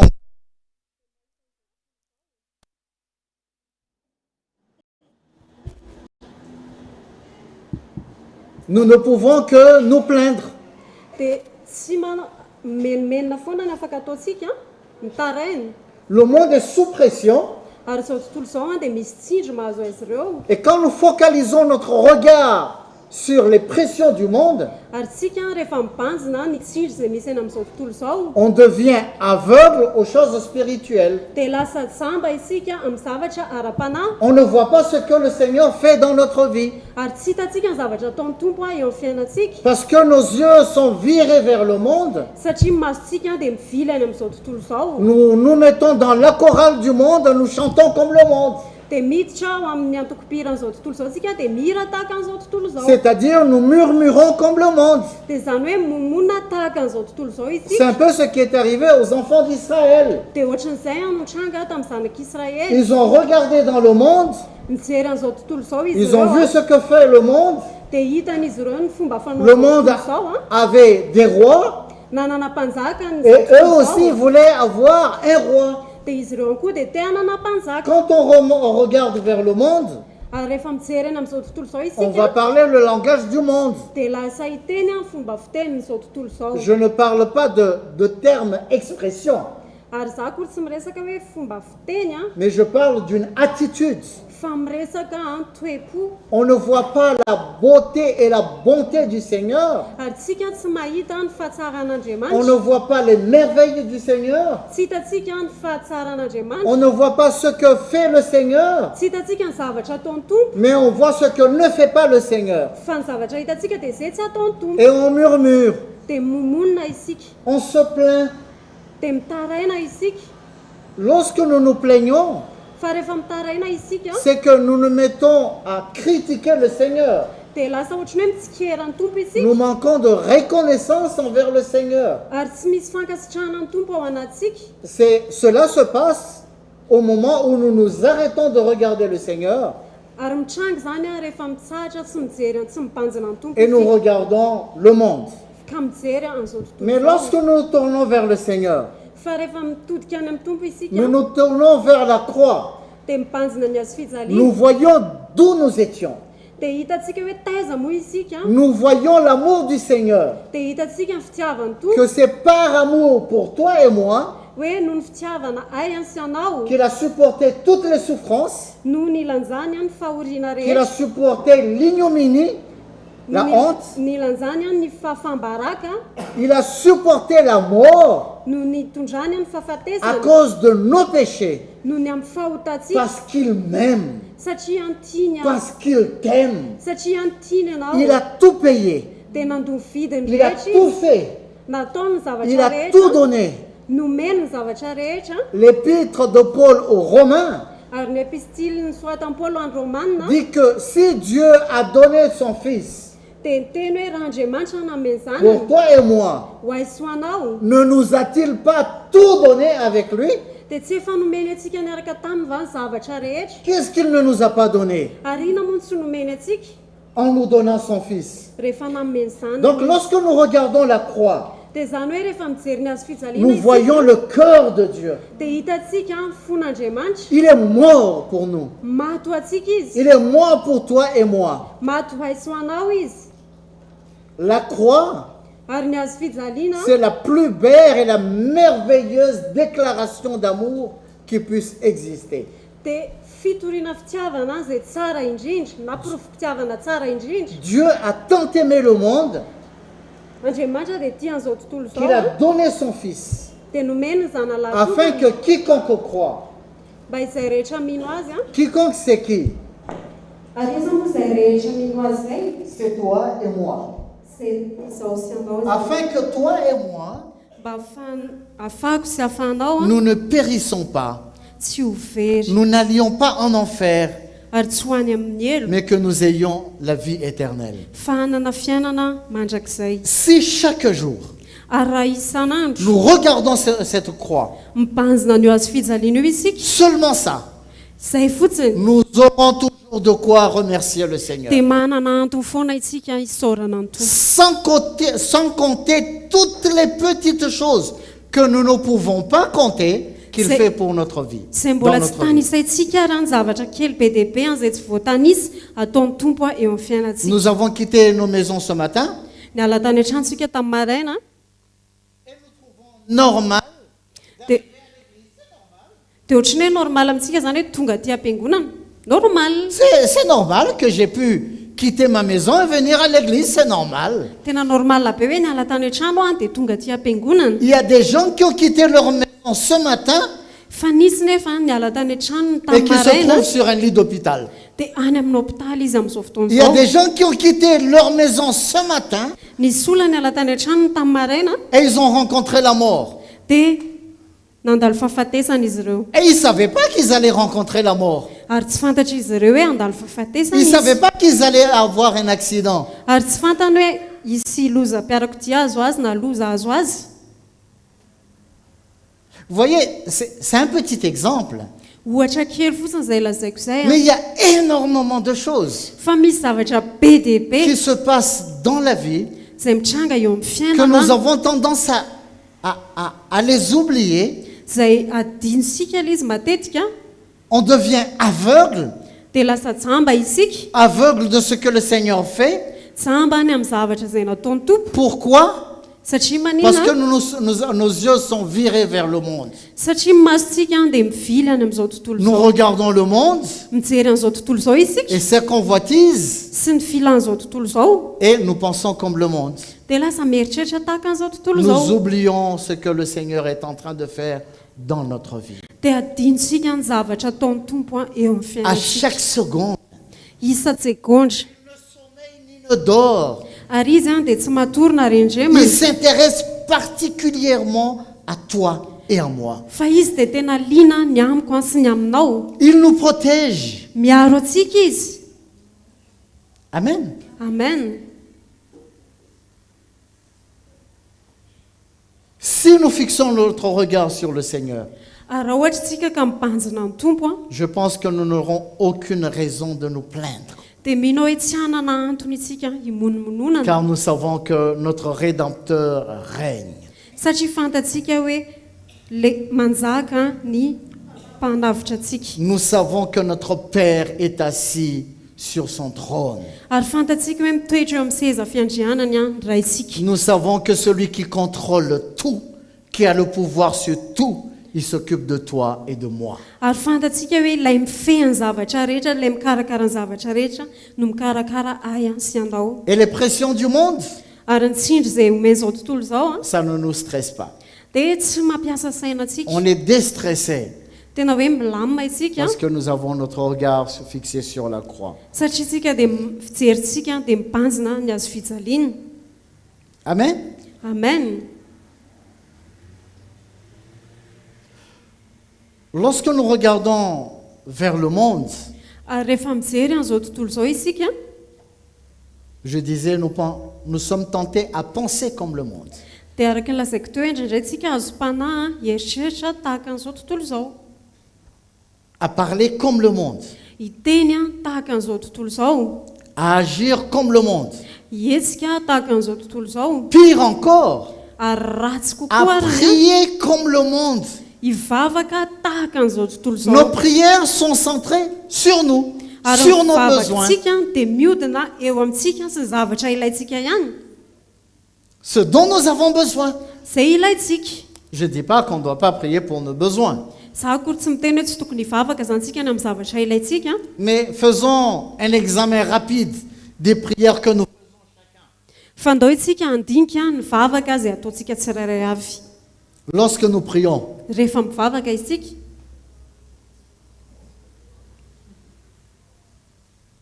Qu'est-ce qui domine dans nos prières? ary inona ny tena mibahana eo amin'ny vavakantsika Je ne demande pas qu'on réponde. za tsy mandany dia hoe ho valitsika ilay izy a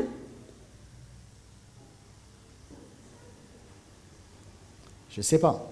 Mais tsy moi, haiko a je réalise fa za dia matsapa qu'une grande prière de mes prières, hoe Une grande partie de mes prières misy ampahambetsaka mivavaka a sont surtout centrées sur moi, sur mes besoins. dia mihodina eo amiko a sy ny zavatra ilaiko. Je ne sais pas pour vous, Tsy haiko ianareo a et je n'ai pas à demander des comptes à qui que ce soit, ary za kory tsy anontany an'izana izy, mais nous avons besoin de venir vers le Seigneur fa mila isika manantona ny tompo pour voir comment nous sommes devant le Seigneur. dia mijery hoe ohatrany ahoana isika Quelles manoloana sont ny nos tompo priorités? ary inona ny lohalaharany eo amintsika. Est-ce le royaume de Dieu Ny fanjakan'Andriamanitra ve ou nos besoins? sa izay ilayntsika? Nous demandons au Seigneur de venir rencontrer nos besoins. Ary tsika ve dia mangataka amin'ny tompo a hoe ame an'izay ilayntsika? Parce que si nous regardons vers le monde, Satria tsika raha mijery an'izao tontolo izao a bien sûr, c'est en fonction de ce que nous voyons dia mazava ho azy a miankina amin'izay jerentsika que nous allons présenter le Seigneur dia izay a no entintsika eo anatrehan'ny tompo. et lui dire, Seigneur, Dia hiteny aminy hoe tompo j'ai besoin de ceci et de cela. mila an'ity a mila an'ity a ary misy an'ity a ilaiko a.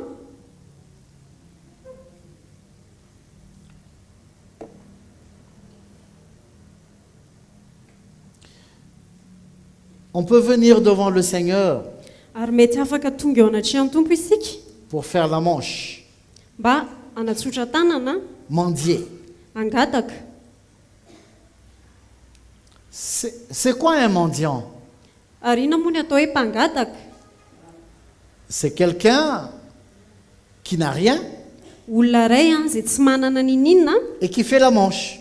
dia manatsotra tanana. À chaque fois que tu passes devant lui, Dia isaky ny mandalo eo aminy ianao a il tend sa main.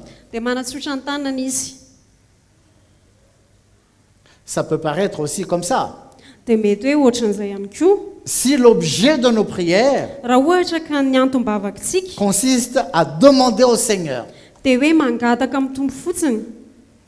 mais qui sommes-nous? Fa iza moa isika? Nous sommes des enfants de Dieu. Zanak'Andriamanitra ane Tout ce isika. qui est à Dieu est à nous. Dia izay an'Andriamanitra dia efa Le tsika. Seigneur, il connaît nos besoins. Dia ny tompo a mahafantatra ny ilayntsika. Amen. Amen. Il y a un exemple que je donne très souvent. Ary misy ohatra n'izay omeko matetika Je pense que vous vous rappelez sans doute. ary mino hoe tadidinareo a Le cas des disciples et de la foule. ny mpianatra sy ny vahoaka. Nous voyons que les disciples, ils étaient toujours avec le Seigneur. Ary hitantsika hoe mpianatra dia niaraka tamin'ny tompo foana. Mais aucunement dans la Bible, Fa tsisy mihitsy ao anaty baiboly a on ne voit un disciple venir demander à Jésus hoe de misy subvenir venir rencontrer ses besoins. hoe misy mpianatra mangataka amin'i Jesosy a ame izay ilainy. Je ne sais pas si vous avez vu un passage, mais moi, je n'ai pas vu. Tsy haiko nareo aloha raha mahita an-dalana fa za tsy nahita. Est-ce que les disciples, ils avaient tout? Hoe ny mpianatra ve dia nanana ny zavatra rehetra? Je pense qu'ils étaient comme nous. Mino hoe tahaka antsika ihany izy Ils ireo a. vivaient parfois dans le manquement. Misy fotoana izy ireo miaina anatina tsy fisiny. Mais ils ne se plaignaient pas. Fa izy ireo dia tsy Mais nitaraina. la foule, Fa ny vahoaka ils venaient devant le Seigneur tonga teo anatrehan'ny pour tompo izy demander quelque chose. angataka Quand zavatra. ils ont eu du pain et du poisson, Rehefa nazo mofo sy hazan-drano izy on ne a les voit plus. dia tsy hita intsony izy ireo. Quand ils ont demandé un miracle, Rehefa nangataka ils ont fagakana obtenu le izy miracle, dia nahita fagakana izy ils disparaissent. dia nanjavona izy Quand ireo. ils demandent une guérison, Rehefa nangataka Ils sont fanasitrana guéris. izy dia on ne sitrana les voit plus. dia tsy hita intsony izy. Voilà la foule.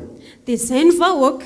Mais les disciples, Fa ny mpianatra on ne voit aucunement dans la Bible. tsy ny mahita mihitsy tsika ao anaty baiboly. Il y a un moment où Pierre, où les disciples sont venus voir le Seigneur Misy fotoana i Petera na ny mpianatra tonga manantona ny tompo pour demander à manger. mba hangataka sakafo. Mais ils ont demandé à manger pour qui? Fa nangataka sakafo an'izy izy. Vous vous rappelez? Tadidinareo ve? Ils ont demandé à manger pour la foule. Nangataka sakafo a ho an'ny vahoaka izy ireo. Ils ont dit, Maître, Ny teny izy hoe mpampianatra o. Il faut évacuer cette foule parce qu'il commence à se faire tard. Mila le famody ny vahoaka any satria efa manomboka hariva ny andro. Et on n'a rien à leur donner. Fa tsy manana inona omena azy ireo isika. Luc chapitre 9. Lioka antoko fasivy.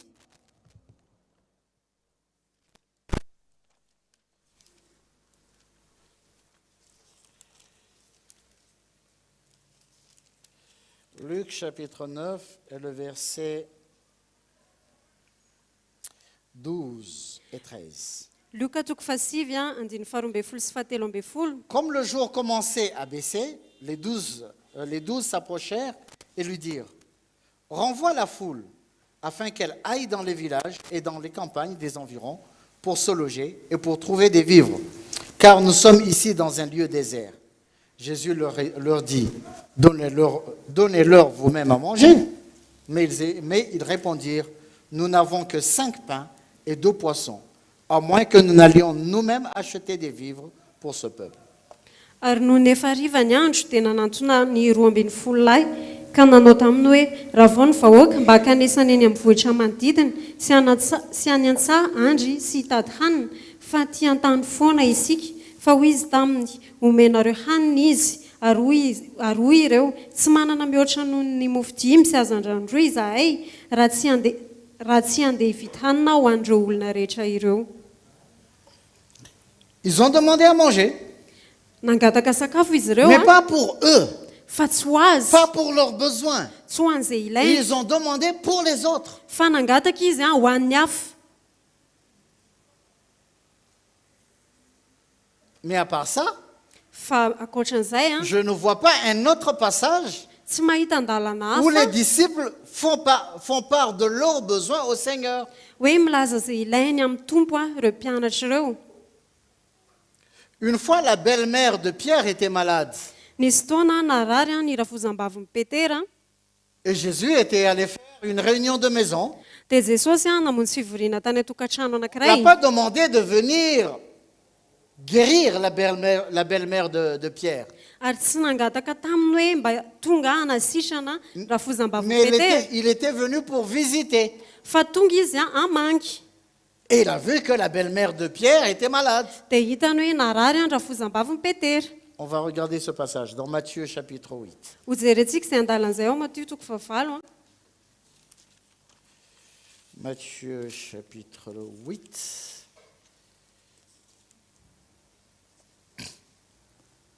Le verset 14 et 15. Andiny faefatra amby folo sy dimy amby folo. Jésus se rendit ensuite à la maison de Pierre, dont il vit la belle-mère couchée et ayant la fièvre. Il toucha sa main et la fièvre la quitta. Puis elle se leva et le servit. Ary Jesosy no niditra tao an-tranon'i Petera dia nahita ny rafozam-bavin'i Petera niandry teo nanavy ny tazo ary nanendry ny tanana izy dia niala taminy ny tazo dia nitsangana raha vehivavy ka nanompo azy. Un peu plus haut, il y avait le centenier qui avait son serviteur qui était malade, mourant. Ary teo ambombony teo dia nisy an'ilay kapiteny izay nanana mpanompo izay efa teo amin'ny narary Il était mourant. ary efa akaiky fahafatesana. Et il est venu voir le Seigneur pour lui demander la guérison de son serviteur. Dia tonga io kapiteny io nanantona ny tompo hangataka fanasitranana ho amin'ny Et tout de mpanompony. suite après, Dia tao aorianan'izay le Seigneur se rendit dans la maison de Pierre. dia nakany an-tranon'i Petera an Jesosy. Et la Bible dit, il vit la mère malade. Il vit. Dia izao no lazain'ny baiboly hoe dia nahita ny rafozam-bavin'i Petera C'est pas qu'on nahita. l'a appelé. Tsy hoe natsoina izy a. Pierre ne lui a pas demandé de venir guérir sa belle-mère. Ary Petera dia tsy nangataka taminy ho tonga Mais Jésus est hanasitrana. venu rendre visite Fa Jesosy dia tonga et namangy il a. vit la belle-mère qui était malade. Dia hitany a ilay rafozam-bavin'i Petera izay narary. Donc, les apôtres, enfin, les disciples, Dia izany hoe ny apôstôly a nareo mpianatra c'était des gens comme vous et moi. dia olona tahaka sy anao ihany. Ils avaient leurs problèmes, Nanana ny olana izy ils ireo a. avaient leurs difficultés, Nanana ny fahasarotany mais izy. on ne voit pas dans la Bible qu'ils ont profité de cette position pour se plaindre devant le Seigneur. dia tsy hitantsika mihitsy ao anaty baiboly hoe nanararoatra an'izay toeran'izy ireo izay izy ireo ka nangataka tamin'ny tompo. Ils se réjouissaient de la présence du Seigneur. Fa tena hoe nifaly tamin'ny fanatrehan'ny tompo izy ireo. La présence du Seigneur leur suffisait. Ary tena ampy azy ireo ny fanatrehan'ny tompo. Ils regardaient le Seigneur, Nijery ny tompo izy ireo mais ils ne regardaient pas les choses qui étaient aux alentours. fa tsy mibanjina azy zavatra Ils antranga ne regardaient pas le monde. tsy nijery an'izao tontolo izao. Amen. Amen.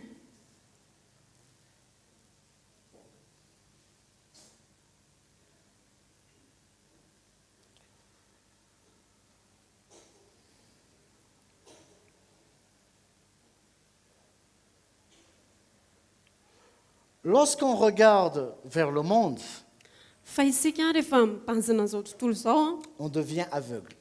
dia lasa jamba isika. On devient aveugle aux choses de l'esprit. Lasa jamba isika ny amin'ny zavatra ara-panahy.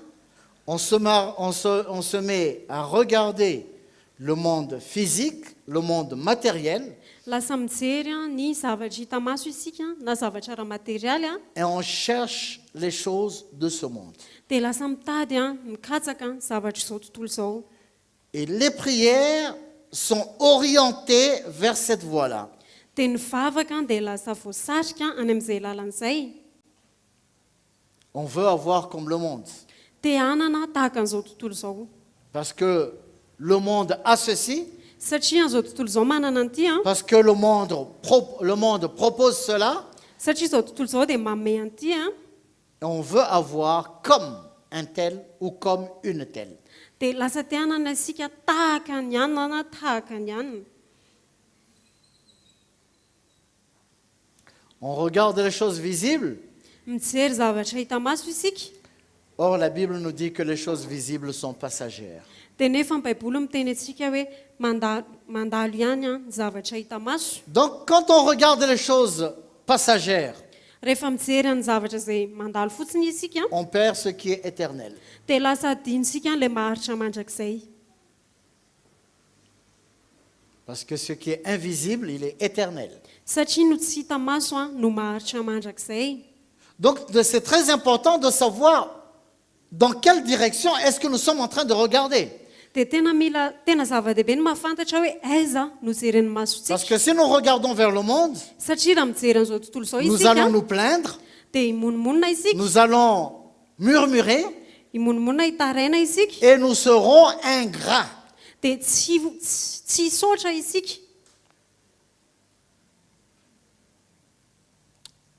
Qu'est-ce que Paul a dit à Timothée?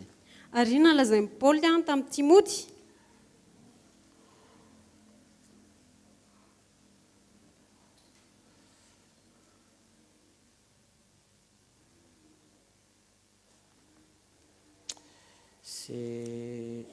Je pense c'est 2 Timothée 3, je pense.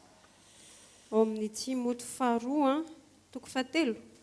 Je pense, je dois vérifier. Verifiako fotsiny azafady .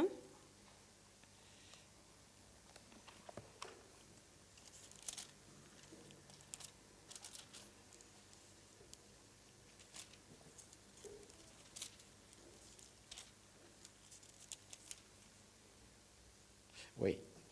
2 Timothée 3. Sache que dans les derniers jours, il y aura des temps difficiles, car les hommes seront égoïstes, amis de l'argent, fanfarons, hautains, blasphémateurs, rebelles à leurs parents, ingrats, irréligieux. Le verset 1 et 2. Timoty faharoa toko fahatelo andiny voalohany. Fa ao fantatrao izao fa any amparany any dia hisy andro mahory fa ny olona ho tia tena ho tia vola ho mpandoka tena mpiavonavina miteny ratsy, tsy manoray sireny, tsy misaotra, tsy manaja izay masina. Je pense que tous ces indicateurs sont présents actuellement. Ary za mino fa ry famantaran'ireo dia efa mitranga amin'izao fotoana izao. Les hommes sont de plus en plus égoïstes, Mety tena hatrany ny olona, amis de l'argent. tia vola, On court toujours vers l'argent, mihazakazaka ho any amin'ny vola. Les gens s'entretuent justement à cause de l'argent. ary mifamono a noho ny amin'ny vola, Des gens se font du mal à cause de l'argent. mifandratra noho ny amin'ny vola, Et la liste continue. ary misy lista be dehibe mitoy a, misy lisitra eto. Les enfants qui sont rebelles à leurs parents. Ary ny zaza izay tsy manoray sy reniny, Les parents ont de plus en plus du mal à maîtriser leurs enfants. ary ny ray aman-dreny a dia mesahirana mifehan'ny zanak'izy ireo. Et on parle ici d'ingratitude aussi. Dia miteny ihany koa izy eto a ny tsy fisaorana, Comme les 10 lépreux. tahaka n'ilay boky anankifolo. Les 10 lépreux, ils se sont prosternés devant le Seigneur. Izy ireo a le boky anankifolo a dia nankohaka teo anatrehany Ils ont tompo, crié à haute voix. ary tena kikika ny antso mafy izy ireo. Mais quand ils ont reçu l'exaucement de leur prière, Fa rehefa mivaly mivavaka izy ireo a, ils n'ont même pas eu le courage d'aller dire merci au Seigneur. dia tsy nanana farisiana akory izy ireo a hiverina hisaotra ny tompo.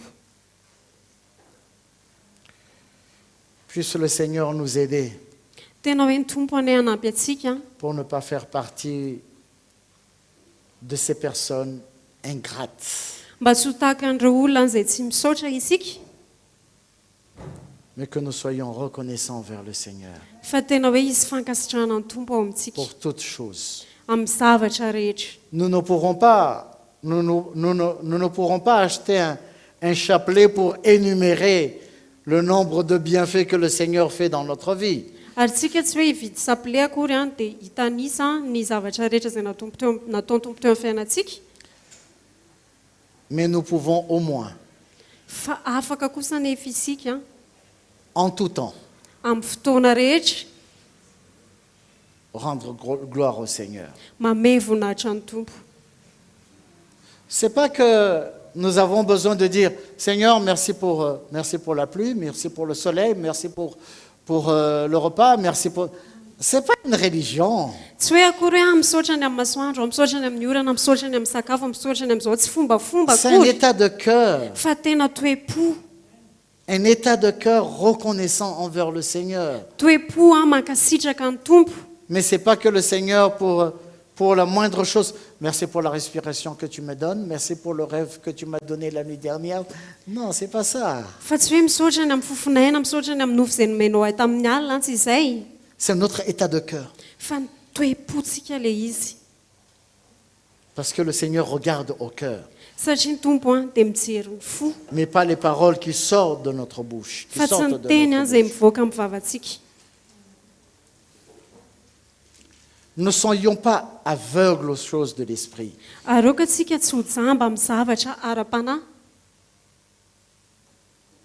Mais fixons toujours notre regard vers le Seigneur. fa ndao isika hibanjina amin'ny tompo. Parce qu'en le regardant sur la croix, Satria rehefa mibanjina azy eo amin'ny hazo nous fijaliana aurons isika, toujours sujet à le glorifier. dia anana antony foana isika amezana voninahitra azy. Amen. Amen.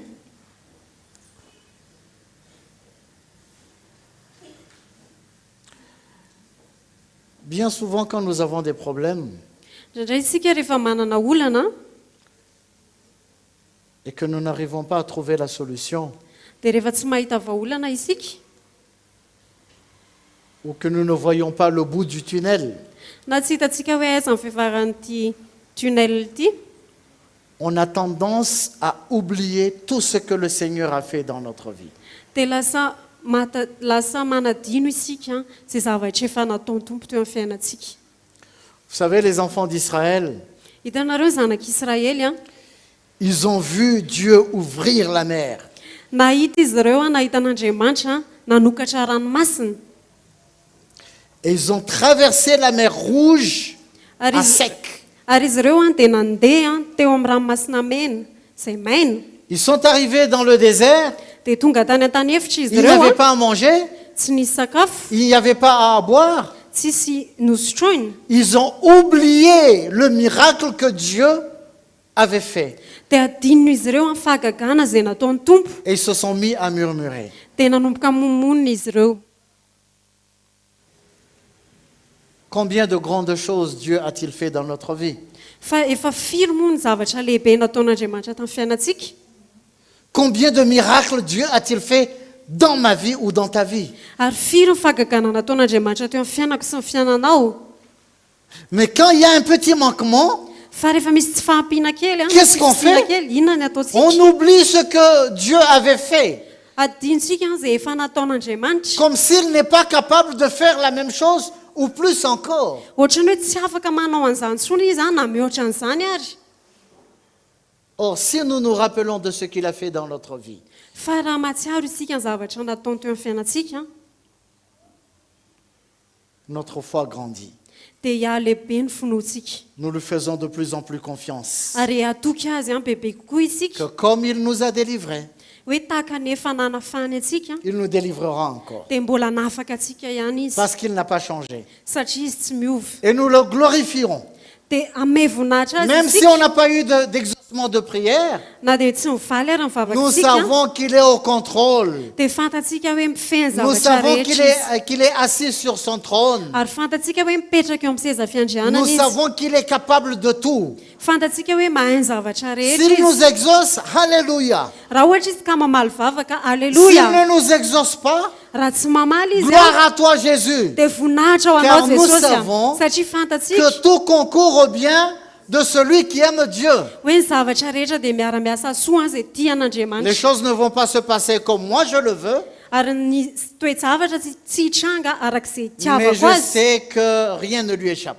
Fa fantatro hoe tsy zavatra mihoatra azy. Il est au courant de toute situation Ary fantany ny zavatra rehetra. et il veut que nous le laissions agir dans notre situation. Ary tiany isika hiasany eo amin'ny toe-javatra izay misy atsika.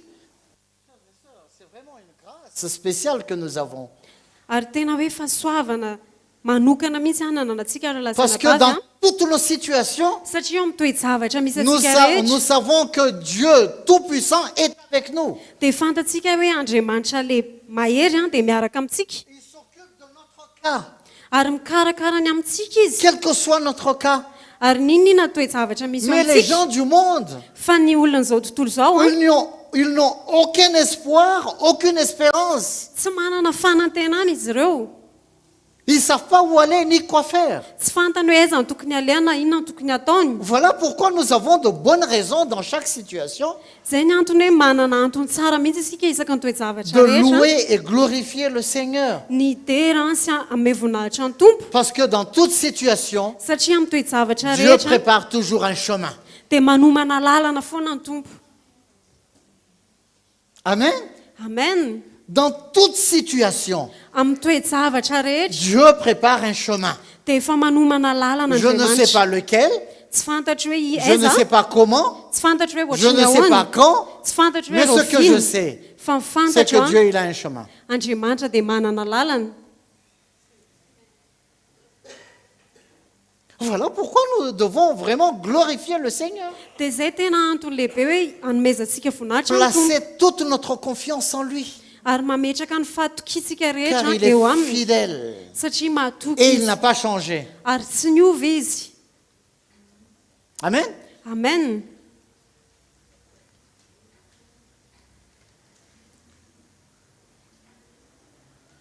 C'est très dangereux, encore une fois, de regarder vers le monde. Ary tena hoe zava-doza raha mijery an'izao tontolo izao Parce que isika. quand on regarde vers le monde, Satria isika rehefa mijery an'izao tontolo izao on accepte tout ce que le monde propose. dia lasa manaiky isika izay omen'izao tontolo izao Et on rehetra. mange tout ce que le monde donne à manger. Dia lasa hoantsika daholo an'izay sakafo omen'izao tontolo Et izao. tout ce qui est du monde, c'est la souillure. Dia nefa izay an'izao tontolo izao rehetra dia fahalotona. Et nous avons besoin de nous éloigner. Dia tena mila manalavitra andreny Parce isika que c'est la lèpre. satria fabokany. Nous avons été purifiés Fa efa nidiovina par isika le sang de Jésus. tamin'ny rano Jesosy Et la lèpre doit être hors de nous. ary ny fabokana dia tokony lavitra antsika. Isolés. Atoka monina, Pas dans notre camp. tsy ao anatin'ny filasiana izay misy Il ne atsika doit pas y avoir de péché dans notre camp. tsy tokony hisy a fahotana ao amin'ny tompontsika Nous avons besoin de fuir le péché, fa tena mila mitsoaka amin'ny fahotana fuir le isika monde mitsoaka an'izao et ce tontolo que le zao monde et ses convoitises proposent. zao tontolo zao a sy ny filana izay asehony amintsika Amen. amen Amen. amen Ah, le Seigneur est bon. ah tena tsara ny tompo a Puisse le Seigneur ouvrir nos yeux ny tompo ane hanokatra masontsika pour que nous puissions voir et comprendre mba ahafahantsika mahita sy matakatra ce qu'il nous a réservé, zay zavatra efa nomanino atsika ce qu'il veut que nous soyons, zay tiany a mahizy atsika des enfants, zanany pas des mendiants, tsy mpangataka akory a des héritiers et des co-héritiers en Christ. fa tena hoe mpandova sy mpiray lova amin'ny kristy Amen. amen Nous allons nous lever et lui rendre gloire, iaraka hitsangatsika dia ara-mevonahitra azy lui manifester notre reconnaissance ary aneo ny fankasitrahantsika pour azy sa bonté et sa grâce, ny amin'ny fahatsarany any sy ny pour fahasoavany sa miséricorde qui dure à toujours. ny amin'ny famindram-pony azy izay maharitra Nous mandrakizay avons un Dieu merveilleux ary manan'andriamanitra tena tsara isika qui nous aime, zay tia atsika qui nous a préparé de bonnes choses, izay efa nanomana zavatra tsara ao qui a atsika manifesté sa gloire envers nous izay efa naneho ny vonany et any qui veut toujours tamintsika continuer à manifester sa gloire. ary te hanoy a aneo any vonany On va encore rechanter merveilleux. dia hira ihany isika an'ilay hira teo hoe merveilleux Tout à l'heure, on a chanté cette chanson. teo isika dia ny hiran'izay hira izay Comment nous avons chanté? ohatrany ahoana ny hirantsika azy Nous étions restés assis.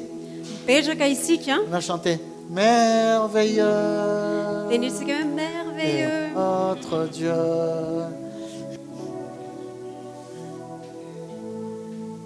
Si nous réalisons réellement que le Seigneur est merveilleux, fa raha tena tsapantsika marina hoe tena tsara ny tompo a la louange qui sort de notre bouche ny fiderana izay hivoaka ny vavantsika et notre attitude sy ny toetrantsika rend gloire au Seigneur. dia ame voninahitra ny tompo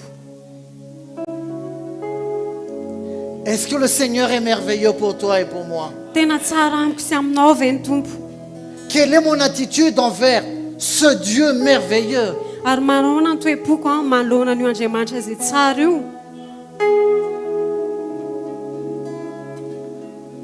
Quand je rends gloire au Seigneur, ary rehefa mame voninahitra ny tompo a vais-je rester assis? Seigneur, tu es bon.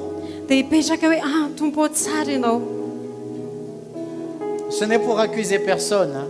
tsy hoe hiampanganana Mais izan'iza nous koa avons zany besoin a d'ouvrir nos yeux, fa mila manokatra masika isika prendre mba hatakaratsika quelle attitude nous avons lorsque nous allons devant le Seigneur. hoe manahoana ny toe-potsika rehefa mandeha eo anatrehan'ny tompo isika alleluia Alléluia, merci Seigneur. alleluia misaotra tompo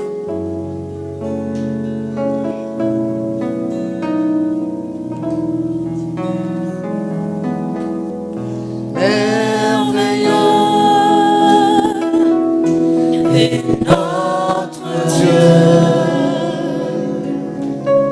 Tu es bon, tu fais de grands.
Seigneur.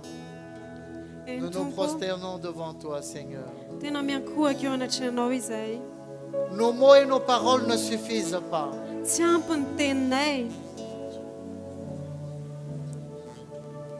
pour exprimer notre reconnaissance mba hanehoana ny pour fankasitrahanay tous tes bienfaits. ny amin'ny fahatsaranao rehetra. Frères et sœurs, je vous prie d'élever votre voix Raha lasana bavy a manasanao a par vos propres termes. anandratra ny feo Exprimez anao votre a reconnaissance envers le Seigneur. ary aneo fankasitrahanao Ce Dieu si grand et si le Andriamanitra izay tsara sy lehibe a tant aimé qui nous aime encore. izay tena tia Il asika n'a mbola jamais tia asika cessé de nous aimer. ary zay le tsy nitsahatra tia asika. Alléluia. Que l'Église prie Aoka ny et fiangonana que nos ivavaka louanges s'élèvent. ary ny Que nos isandratra louanges ny s'élèvent. fideratsika isandratra ny Notre fideratsika reconnaissance envers ce Dieu Tout-Puissant. mifankasitra Ce asika Dieu io d'amour. Andriamanitra tsara io Andriamanitra Seigneur, nous te fitiavana io rendons grâce, Seigneur, tompo tena pour mamevona tout ce que anao tu izahay es ny et amin'manao pour tout ce anao que tu fais, Seigneur. sy ny amin'izay Nous te ataonao bénissons, Jésus. miteranao Oh, izahay Alléluia. sotranao izahay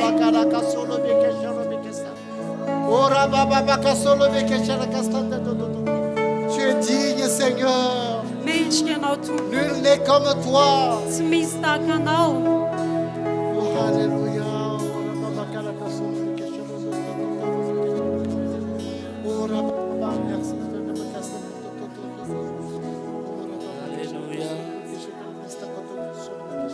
Alléluia.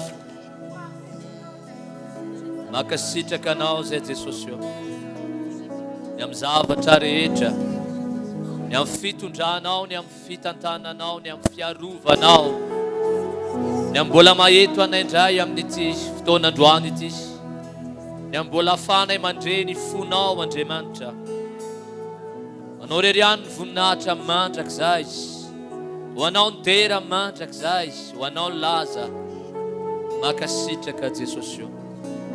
Alléluia. Alléluia. Tompo misaotra anao a, dô mbola eran'izany tsika androany zay tena akasitraka azy sika tena reconnaissant tanteraka eo anatrehan'ny Tompo a, ny amin'ny zavatra nataon'ny Tompo sy mbola ho ataon'ny Tompo rehetrarehetra. Oka ataonao eram-bavaka zany androany.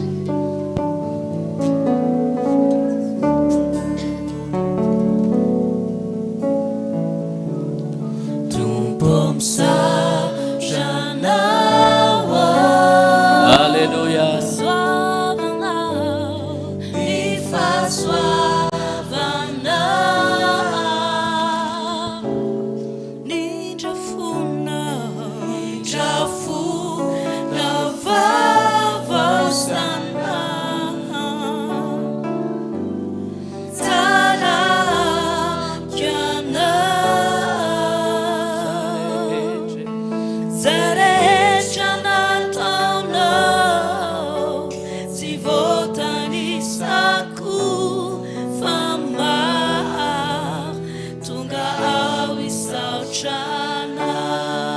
Misaotra anao aho.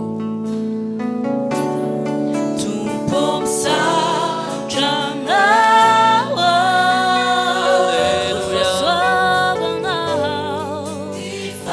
Ifasoava anao.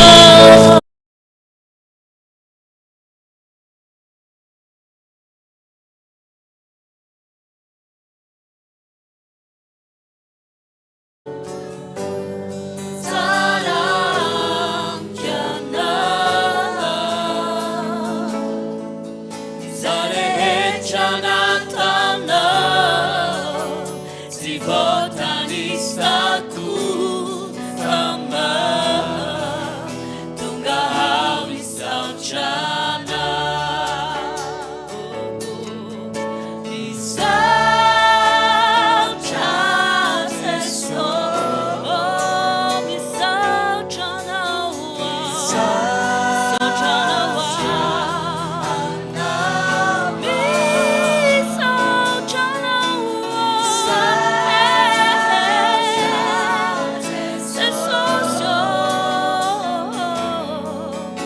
Nuzarechana misauchana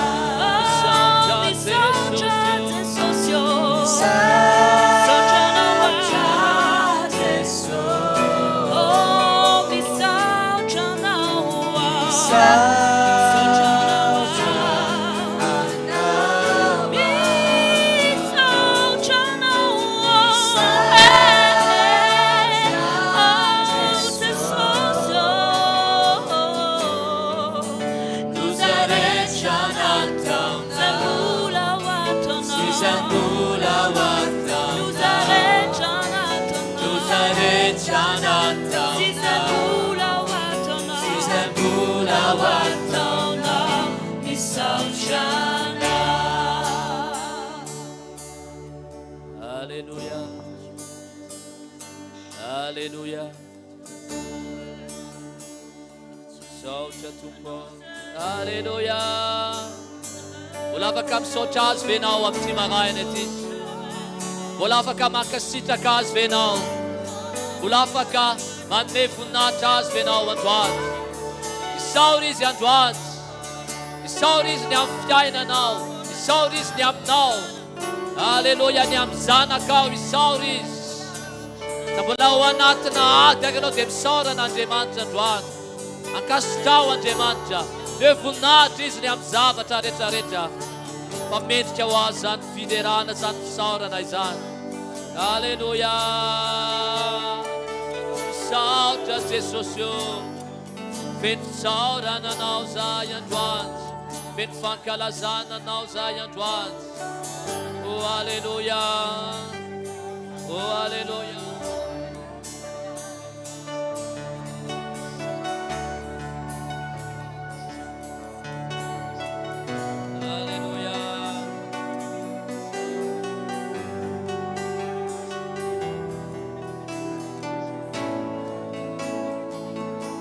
Jésus, tu règnes, Jésus, tu vis, Jésus, tu règnes dans mon cœur et à jamais. C'est toi qui règnes, c'est toi qui vis, c'est toi qui règnes dans mon cœur et à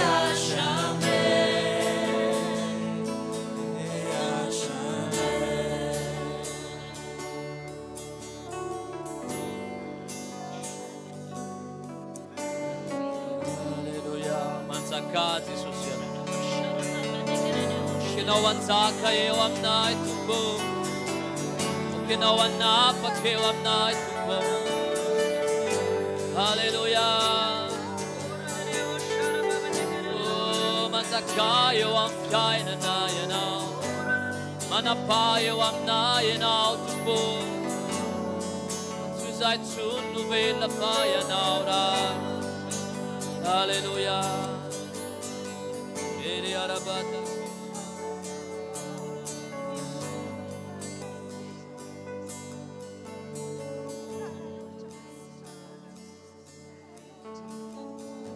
Natin zan tu puzande.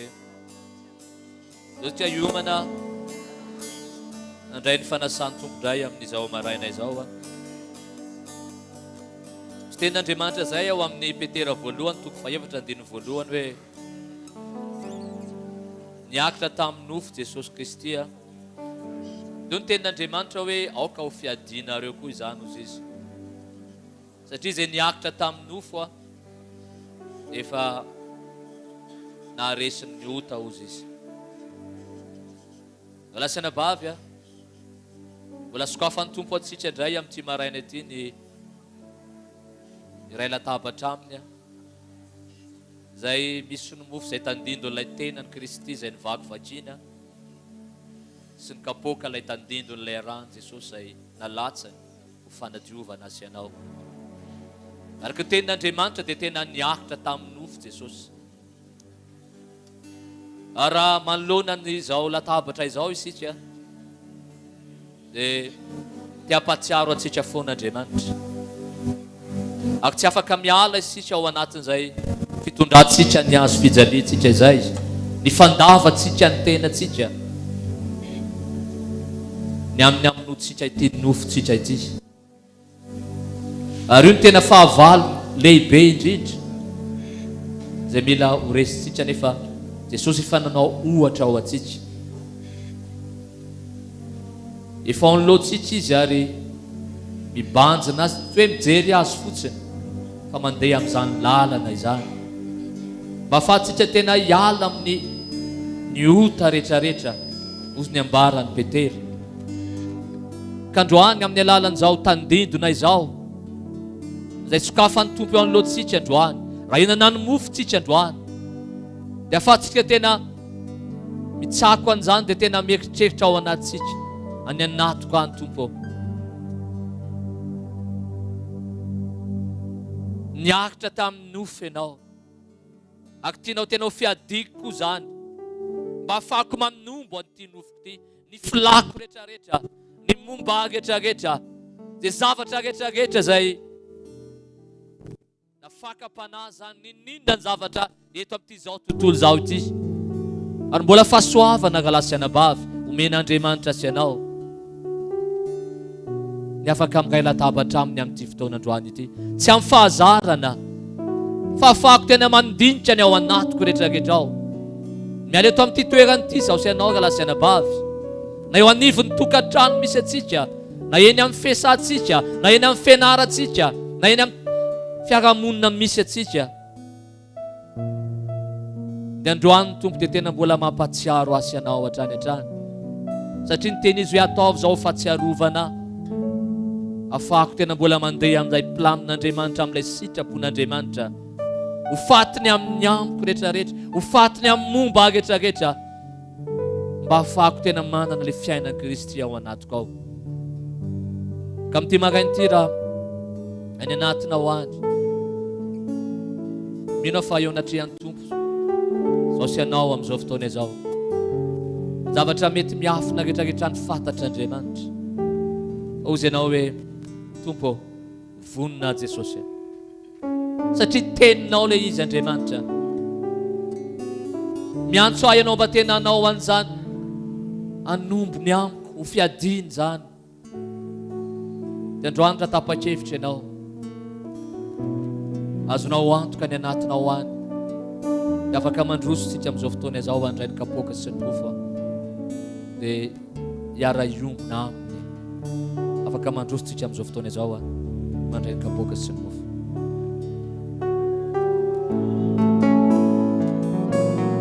Rekony feonao zany tory ny fitiavanao ahy, raha mila tsangany finoanao aho, anatonako agnahy. Tompo ataovy manakaikanao sy ny azo fijalianao aho, manakaiky sao ny lanivoanao, mivoatra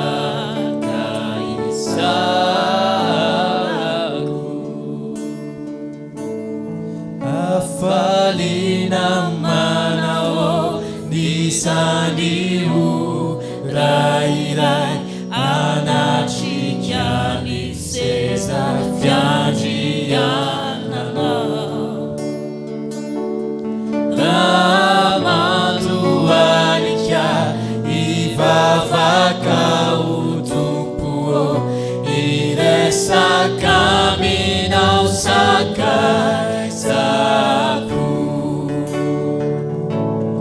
Tompo ataovy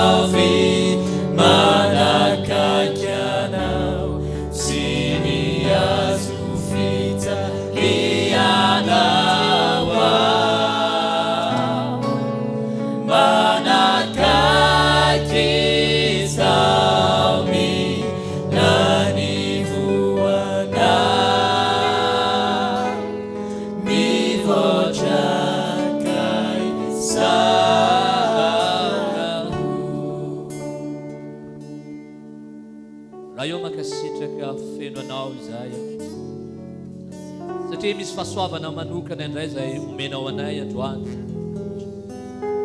amin'ny fijery maha olombelona dia mety hoe misy fahoriana misy fiaretana fa fantatray Jesosy fa mahatsara anay zany araka ny tenao hoe zavatra rehetra tokoa dia miara-miasa aso izay tianao Andriamanitra ray ka androany tompo miara-miombona aminao izahay amin'ny alalan'izao tandindona izao dia ny tenanao izao mofo izao ilay tandindona ilay tenanao izay nivaky vakiny ary tsy hinana an'izany fotsiny izay Jesosy afantatray fa any amin'ny fanana any amin'ny fanahy dia efa misy zavatra amboarinao misy fitahim-panahy manokana hoentinao anay tsirairay avy dia samy mihinana ny mofo tsisy androany dia ta miakasitraka ny tompo any anatintsika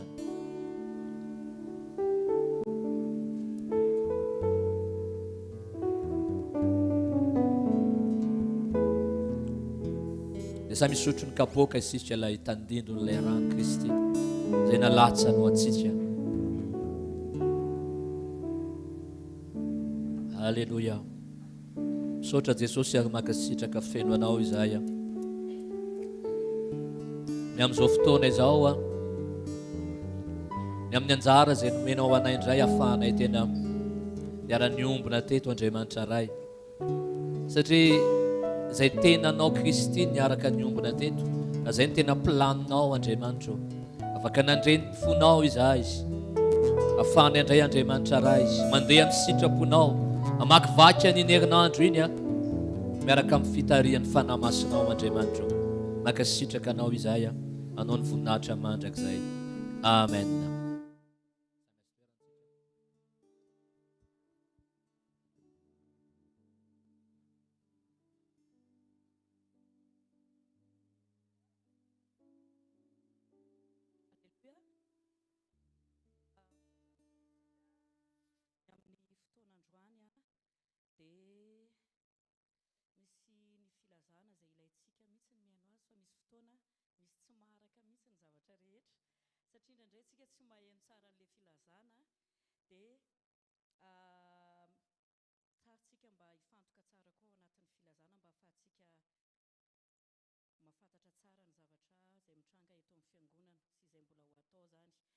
Nafinaritra ny omaly ozy izy ny tanora rehetra andao tsika hitehaka ho an'ny tompo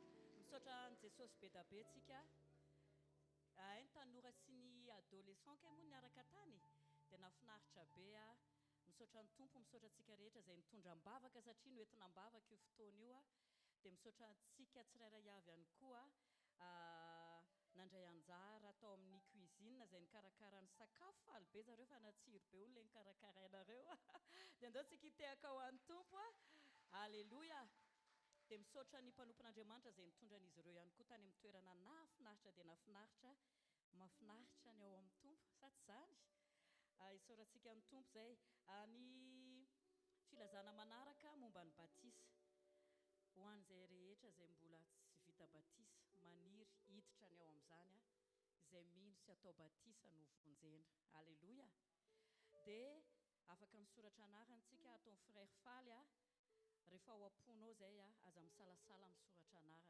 aza misy ahoana moa aza tsy nafisalasalaana fa Jesosy namonjy atsika ary izy ny teny hoe rehefa mino ianao afaka miroso ao amin'ny batisa dia tapaony hevitra Alleluia amin'ny alahady androany zany 21 zany décembre mino fa misy célibataire be dehibe eto 12 taona miakatra tsy hoe izay ny bebe koa zany tonga eo efa tsy manambady tonga daholo afaka tonga daholo 12 taona miakatra célibataire zay mbola tsy manambady rehetra moa zany zay mbola tsisy miaraka aminy ny célibataire dia rariva amin'ny fotoanatsika amin'ny roa sasany zay moa zany ao anatin'ny jandy tonga eto zany zay rariva amin'ny roa sasany dia zay afaka mitondra tsakitsaky sy zavatra sotroina jus dia afaka mitondra raha ohatra ka tsy manana fahafana ao amin'izany dia iangaviana mba tsy zany no sakana tsy hatongava